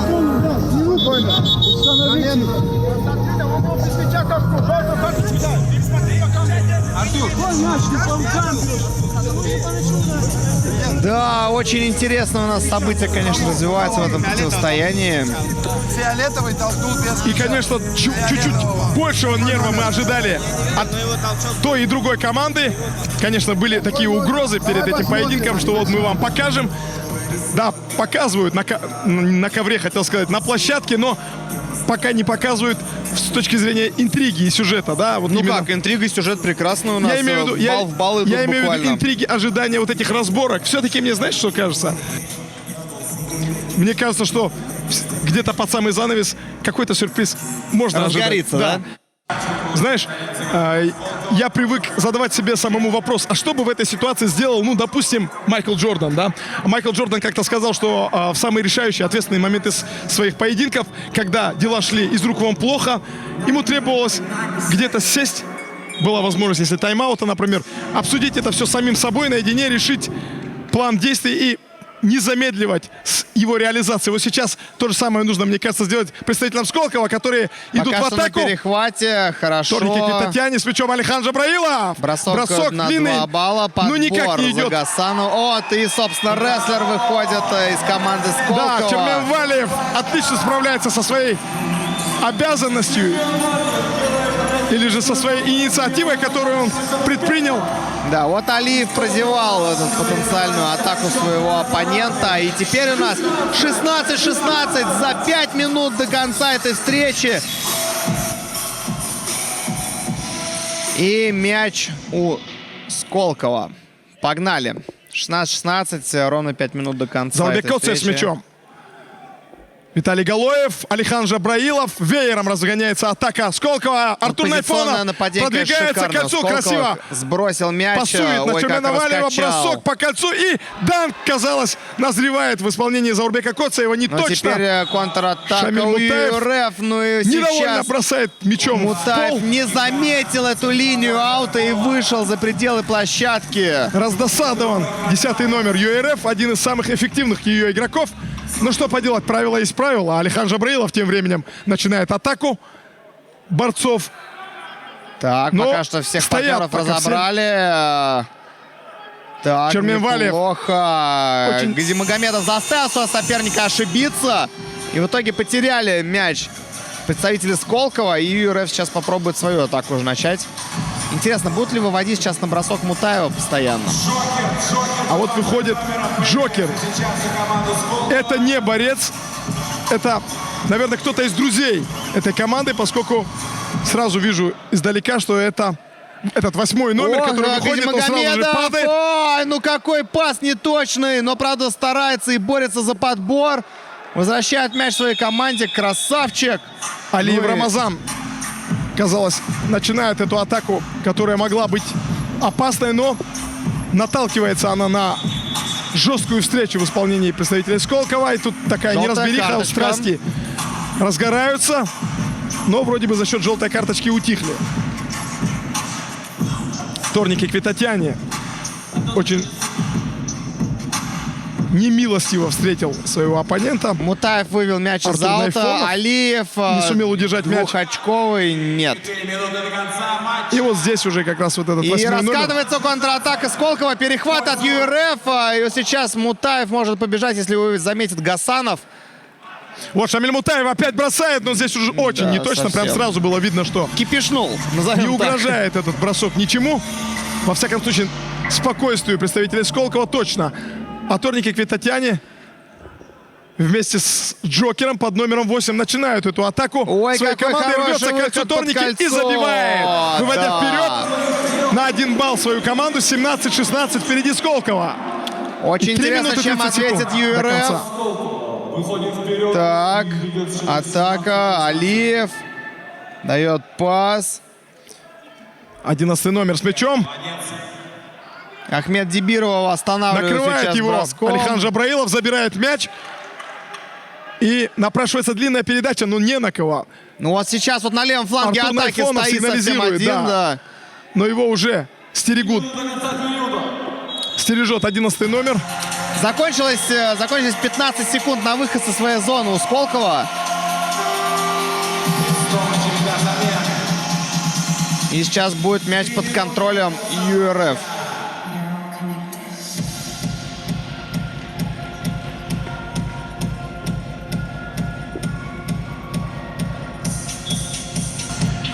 Я прям чувствую, как накатывает напряжение, которое становится все больше и больше. Алиев Электрический ток пронизывает разгоняет, не попадает. ваших покорных слуг. Гасанов. В эти секунды Черминвалиев Подбор, рвется в атаку. Его останавливают. Ой, как Хватают за хорошо ноги, он уходит за от футболку, но он все-таки защитника. успевает передать мяч Радику Валеву. Тот, в свою очередь, Двухочковый Торники бросок Квитатяне не мимо. попадает. Так, Рамазан Алиев разгоняет атаку ЮРФ. Ой, как Но хорошо накрывает Гасанов успешно попробовал. Артур Найфонов своего оппонента. Рвется, заходит в зону, бросает по кольцу не точно. Знаешь, вот мне еще где-то в конце первого периода так хотел сказать мысль, что определяющим моментом в этом противостоянии может стать функциональная выносливость, которая в целом у борцов, наверное, должна быть чуточку лучше. И вот сейчас вот под конец встречи как раз-таки Сколково вышло вперед, и не исключаю, что они готовы больше темпа давать на последних минутах встречи. Я бы сказал, да, но чувствуется, что не хватает сыгранности именно борцам. Вот в этом сочетании они вообще практически, Но у по-моему... них глубина скамейки еще побольше. Да. Вот, потому что ЮРФ, начиная где-то с начала второго периода, плюс-минус в одном сочетании играет. Постоянно на площадке Мутаев, Алиев, Гасанов, ну и вот при поддержке Ну и я бы сказал, и Ахмед Дибирова. я бы сказал, очень не хватает здесь Гаджимурада Рашидова. Да, 2 минуточки осталось совсем немного, чтобы, по крайней мере, хотя бы сравнять счет для ЮРФ. Но сейчас мяч у Сколково. Радик Валиев Ой, бросает Мутаев как на классно Чермена. перехватывает. Суперски. Еще так. Но этот подбор Трешечка. стоит Да аплодисментов. неужели? Нет. Не очередной попадает. неточный бросок, к Гасанов сожалению. вяжет соперника. Вот Торники Ой, Квитатяне неплохо. проявляет чудеса изворотливости, но все-таки сумел зацепить его оппонент из ЮРФ и не дал продвинуться. Хотел убежать в быструю атаку Торники Квитатяне. Сейчас вот видно, как негодует он. Как щупальцами задержал его, осьминожьими щупальцами задержал его. И Гасанов представитель теперь ЮРФ. бросает штрафной бросок. Или нет, это спорный мяч, да, простите. Я уж тут не исключил возможности Да. штрафного. Минута 50 Но секунд. здесь все-таки Торники Квитатяне, используя свои габаритные преимущества, был первым на Да, но подборе. сейчас Сколково теряет мяч, выводит его из аута ЮРФ. Шамиль Мутаев начинает атаку, Мутаев, бросок. бросок. Не точно. Нет, мимо. И подбор за Гасановым. Нет, не попадает он в кольцо. И тут же бежит в защиту и накрывает соперника. Мяч у Сколково все-таки.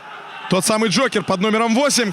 с мячом. Потеря. Не хотел расставаться, и правильно, потому что некому было давать. Но вот сейчас первым на мяче, первым на подборе. Газимагомедов не Чермен попал. Валиев, которого опрокидывают представители команды ЮРФ. Тайм-аут, да, действительно. На самом деле, последние минуты под диктовкой ЮРФ, они буквально зажали своего соперника на его половине площадки. Нет у нас все-таки тайм-аута. Ой, какой блокшот! Суперский от Сколково. Так. Чермен Валиев находит немножечко мячом перевести дух Джокера есть. своей команды. Артур Время. Найфонов с мячом падает. Гасанов его хорошо накрывает. Ой, как сбрасывает. И, умудрившись извернуться из этого положения, выбрасывает вверх мяч, но рефери все видит. А вот если брать даже тех людей, которых, может быть, мы сегодня не видим на площадке, на твой взгляд, кто самый лучший рестболист в составе представителей ММА, на твой взгляд? Ох, ну так я, честно говоря, не скажу, потому что нужно смотреть за ребятами в деле. Вот, ну вот пока что ЮРФ перехватывает мяч. Перевод от Мутаева. 11 номер бросает. Ой-ой-ой-ой-ой! Вы посмотрите, что творит. Это Газимагомедов забрасывает двушечку. И ЮРФ выходит вперед. И совершает невероятное, да наверное. Ладно. Ну и теперь Алиев нарушает правила. И будет, видимо, штрафной. Но никто не ждал вот в эти секунды уже оставшиеся, когда каждое, наверное, действие команды на вес золота, вот такого рискованного шага. И никто не верил, что этот бросок сможет оказаться точным. Но именно это и произошло. Газимагомедов самый нужный момент просто свою пушку страшную расчехлил и бам! Точно в цель. 44 секунды есть еще рестболистов из Сколково для того, чтобы... И штрафной бросок. Да. Ну вот сейчас Радик Валиев, на него, наверное, молится вся борцовская братья, которая сейчас хочет, буквально требует, чтобы тайм-аут забросили. Пока что тайм-аут. Интересно, кто берет. Я не исключаю, что он сейчас даже не будет целиться в кольцо, а попробует условно отыграть от щита, чтобы тут же кто-нибудь из его партнеров по команде забрал подбор и после этого 100% уже сверху что-нибудь положил. Ну, как вариант.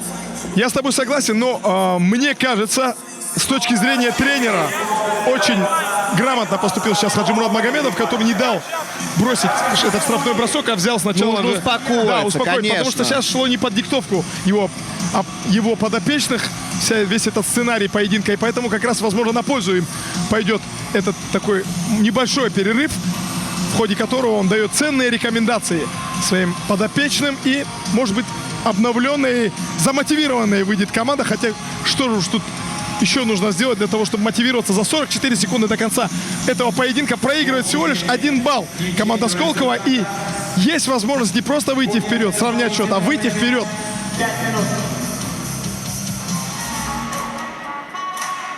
Но для этого нужно оказаться точным хотя бы 1 раз.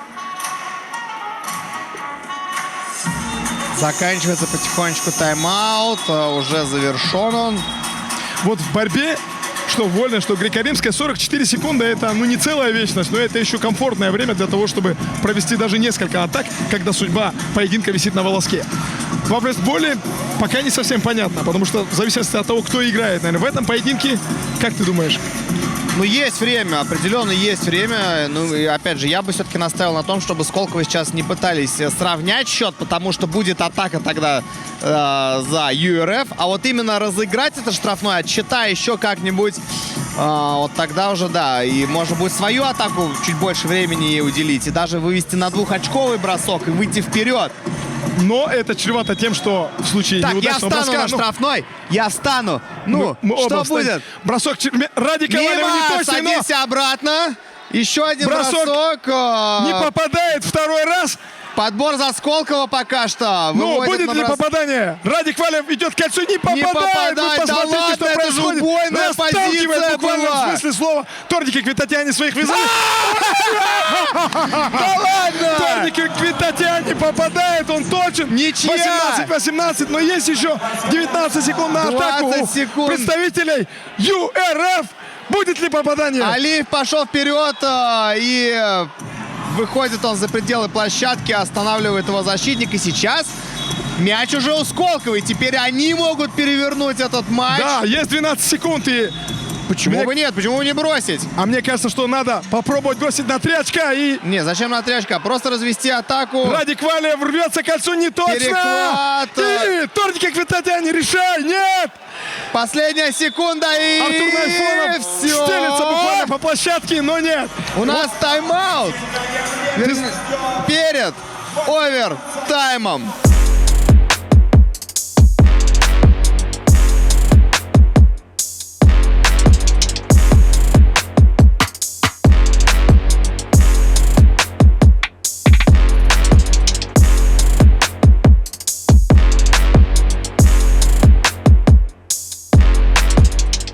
Сколково против ЮРФ 18-18. Небольшой перерыв и овертайм, который будет длиться 5 минут. Что смотреть? Сейчас желтый ему, вот что смотри, замечание. Если у него мяч валится, ты за них пойдем, все. Овертайм 5 минут у нас, овертайм. Еще 5 минут игры. Сейчас узнаем победителя. Нам борцы такое настроение создали. Ну, не хочется нам покидать, не хочется нам расставаться даже на 5 минут с этим рестболом. Кому сейчас на пользу пойдет вот эта передышка? Ну, эмоционально взвинчено сейчас наверняка на стороне Сколково, потому что они вытащили третий период, смогли сравнять на последних секундах, и сейчас они такие на подъеме. То есть, а ЮРФ да? упустили эту все-таки победу сейчас в основное время. Я брошу. Потому что ничья, все, 3 периода закончилось. Время же не закончилось. Не спорьте, брат. Эмоционально, я думаю, преимущество у Сколково будет. Ну и, мне кажется, чуть-чуть по выносливости тоже. Но, понимаешь, ЮРФ в целом, мне кажется, на протяжении этого матча были чуть ближе к победе. Они постоянно выходили вперед, но вот потом упускали свои моменты. Посмотрим. Да, будем посмотреть, что называется.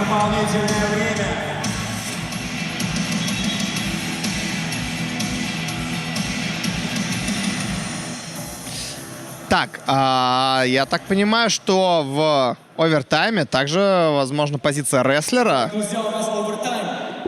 Счет 18-18. Трехочковый бросок. Нет, совсем не В исполнении Алиева не точен. Фактически подарил он мяч сейчас своим соперникам. Эрик Джоев с мячом.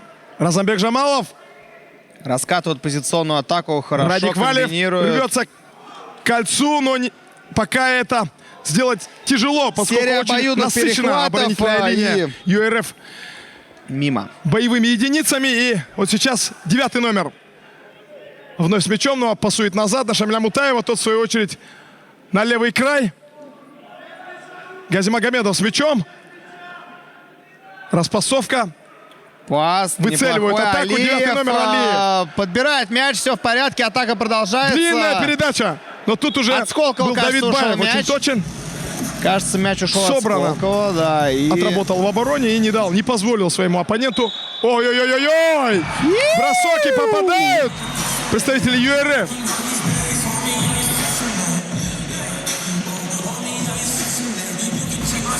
Пока непонятно, правда, засчитан этот бросок. Показалось, что игра остановилась, и в этот момент последовал бросок. Ну, кажется, да, засчитали 19-18. И еще с фолом забросил, поэтому сейчас штрафной бросок. Будет бросать Газимагомедов. Не точно! Точно! Слушай, ну мне кажется, вообще Газимагомедов просто герой третьего периода, и сейчас уже овертаймы получается. Это как раз то, о чем я хотел сказать. Он, по-моему, претендует на главного, наверное. MVP. Да, MVP этого сегодняшнего поединка. Во всяком случае, Джокером он точно является уже в самом завершении основного времени поединка. И сейчас хорошо переводит как на Алиева. Алиев разгоняется, уходит от одного защитника, бросает. Ах, рядом. Не хватило чуть-чуть точности в завершающей стадии атаки. Терминалия с мячом, его сбивают. Не получается выцепить. Заварушка небольшая. По-моему, тут у нас эмоции перехлестывают, что у одного, что у другого соперника. Алиев недоволен. Все так неплохо складывалось вроде бы, но Спорный мяч. Да, Выигрывает его Черменвалиев Сколково. Ну, выигрывает, но идет, видимо, он за пределы уходит за площадки. пределы. Да, и теперь ЮРФ начнет свою атаку на чужой половине площадки. Так, Мутаев 10-й номер получает Мутаев с мячом. мяч.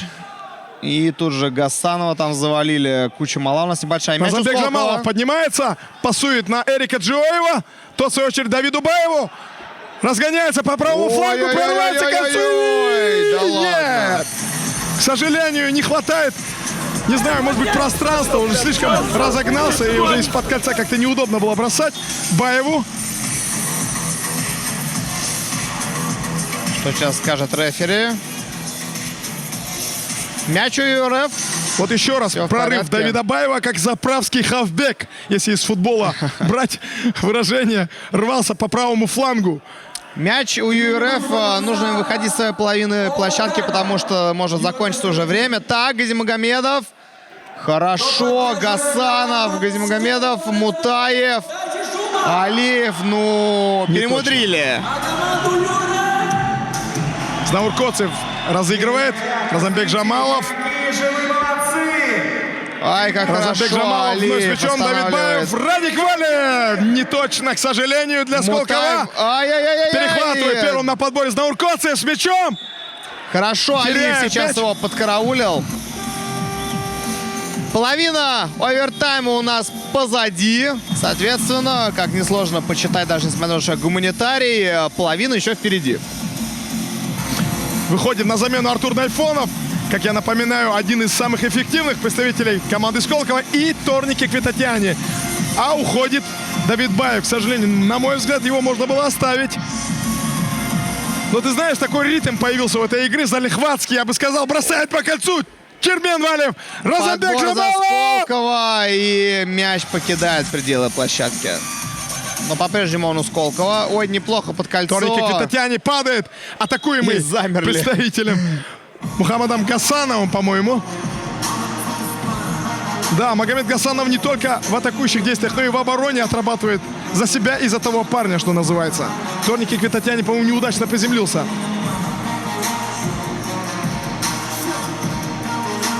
Потирает он лицо, но вроде бы все Спорный мяч обошлось. сейчас будет. Ух ты. Вот Торники одной рукой разбирается со своим оппонентом. А второй немножечко не точен. Да. А вот сейчас точен, но не засчитывает был ли этот бросок во время да, основного потому что- времени? Вернее, во время, когда игра была, что называется, не на паузе. Мяч переходит к ЮРФ. По-прежнему 20-18 ведет ЮРФ.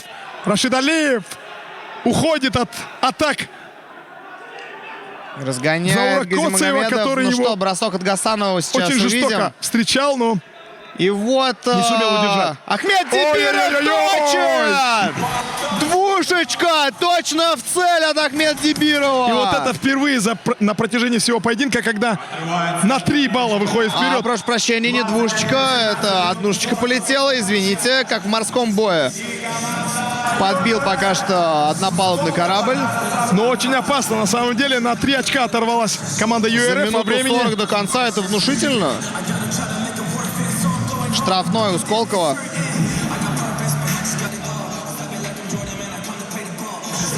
Черменвалиев будет бросать. Это, кстати, еще один эффективный, один из самых эффективных игроков команды Сколково. Бросок. Казалось, что Не летит, точно. что ему некуда деваться уже, кроме как в кольцо попасть, но нет. Что-то Мутаев, не идут дела с бросками Газимагомедов. со штрафного у Так, представителей смотри, Сколково. забегает как хорошо Да! сейчас. Но не хватает Ахмед Дибиров, точности. да. И длины этому рук немного у броску. Ахмеда Дибирову не хватило, мне кажется. И Сколково не попадает. А, Мутаев тут еще и почеканить мяч успел. По-настоящему, по-баскетбольному. Там, да, немножечко фэрплей, так как травму получил представитель команды Сколково. Артур Найфонов травмирован, но вроде бы поднимается. Такой ушиб, по-моему, у него произошел в результате неудачного столкновения. А там что-то обсуждают между собой 3-й номер команды ЮРФ и Черменвалиев. Завелся Сайпулла Гасанов.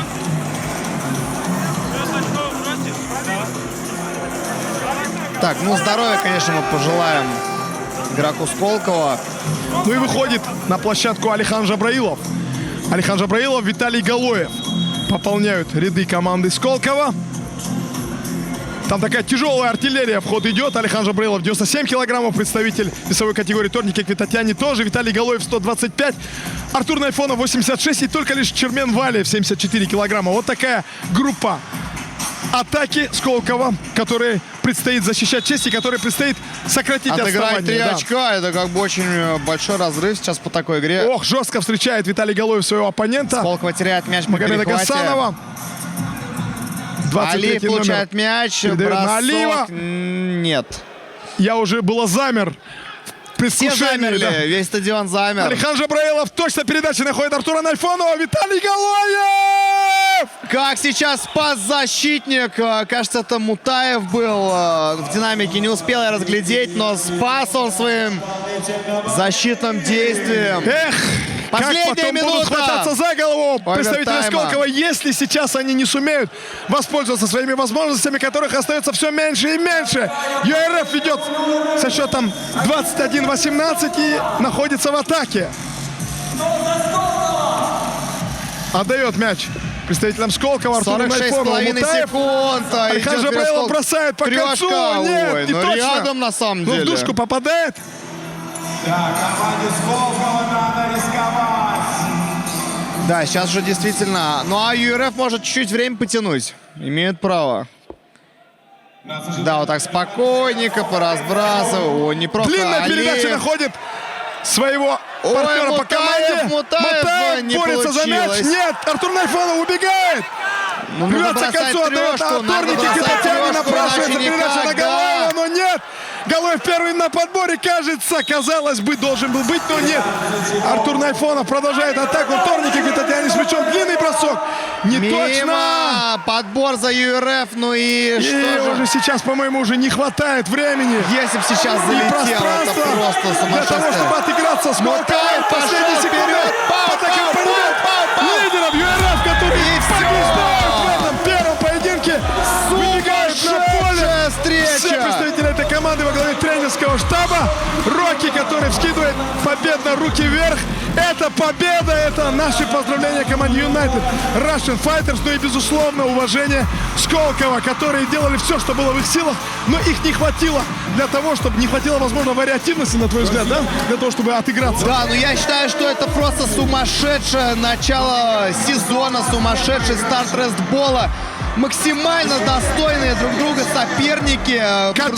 Качают Рокки. Да, что свидетельствует о том, что до овертайма дошла эта встреча, ну и только на 3 очка удалось оторваться победителям. Зафиксируем. Рестбол всем. Победа сейчас уходит ЮРФ со счетом 21-18. Сколково огромный респект за этот матч, потому что без таких соперников не получилась бы такая яркая встреча. Да, я в свою очередь скажу, что без борьбы и боев мы свою жизнь уже не представляем, но рестбол — это новый ингредиент в нашей, наверное, в нашем меню. Свежо, согласись. Да, в нашем спортивном меню, и это было круто. Во всяком случае, таких эмоций мы, мне кажется, с моим коллегой Алексеем Сафоновым не испытывали уже очень давно, и мы уже в ожидании и предвкушении следующего раунда. Да, ну что ж, я благодарю команду за это противостояние, благодарю организаторов за этот классный турнир, благодарю, Слав, тебя за то, что мы отработали этот матч. С вами был Вячеслав Абдусаламов, Леша Сафонов. Спасибо вам большое, что следили за этим противостоянием вместе с нами. Да, дорогие друзья, всем рестбол, занимайтесь спортом, следите за нервами, не тратьте их попусту, оставьте их на рестбол. С вами был Вячеслав Абдусаламов и Алексей Сафонов. До скорых новых встреч. Увидимся. А сейчас жеребьевка. Какая команда с какой командой сыграет в первых играх Restball Cup? Помешаем и достаем. Первый! Внимание! Дмитрий объявит команду. Команда «Правда» Рестбол. Команда «Правда». Где команда «Правда»? Команда «Правда» здесь. Вытаскиваем у соперника.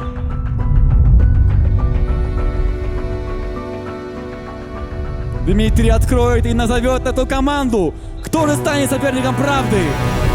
United Russian Команда URF, победители сегодняшней игры, сыграют против команды «Правда».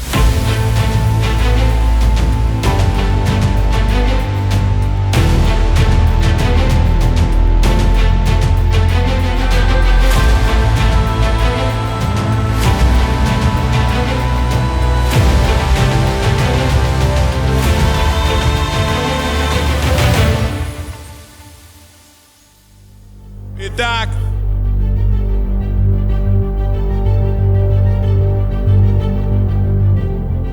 команда Кобра Red Bull. Команда Кобра! Где команда Кобра? Сослан Кобра, это капитан команды и ее представитель. И сейчас мы узнаем его соперников. Итак, Кобра Red Bull и соперник. Итак, соперники команды Кобра. Дмитрий, помоги мне с этим, пожалуйста. Гризли Red Bull. Команда Гризли.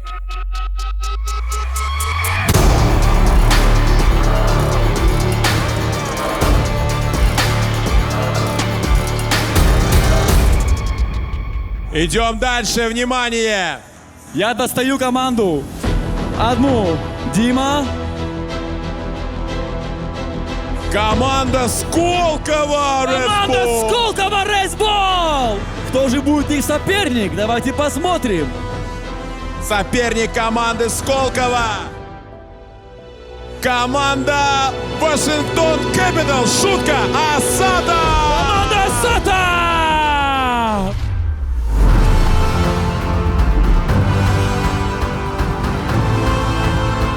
Вся команда в сборе. Итак, всем Red Bull! Команда Сколково и команда Асата!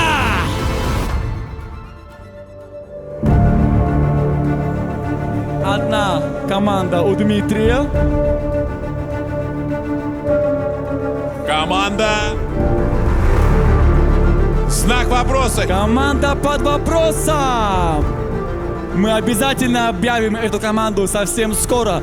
Напиши в комментариях, как ты думаешь, кто же это будет, друг мой. А мы пока что объявляем команду, которая здесь. И это, конечно же, команда White Lions, Белые Львы. Капитан команды Амирхан Оев. White Lions узнает соперников попозже. Не в обиду никому, но мы заряжены, голодные до побед, молодые львы. Кто бы ни был наш соперник, мы вас ждем. Здесь мы вам снесем бошки. В любое время, в любом месте. А мы ждем вас, друзья. Это был матч открытия. Презентация нашей ресбольной лиги и нашего кубка. Спасибо всем причастным, кто был здесь, кто был сегодня с нами. Вы стали свидетелями открытия этого чемпионата. Это историческое событие.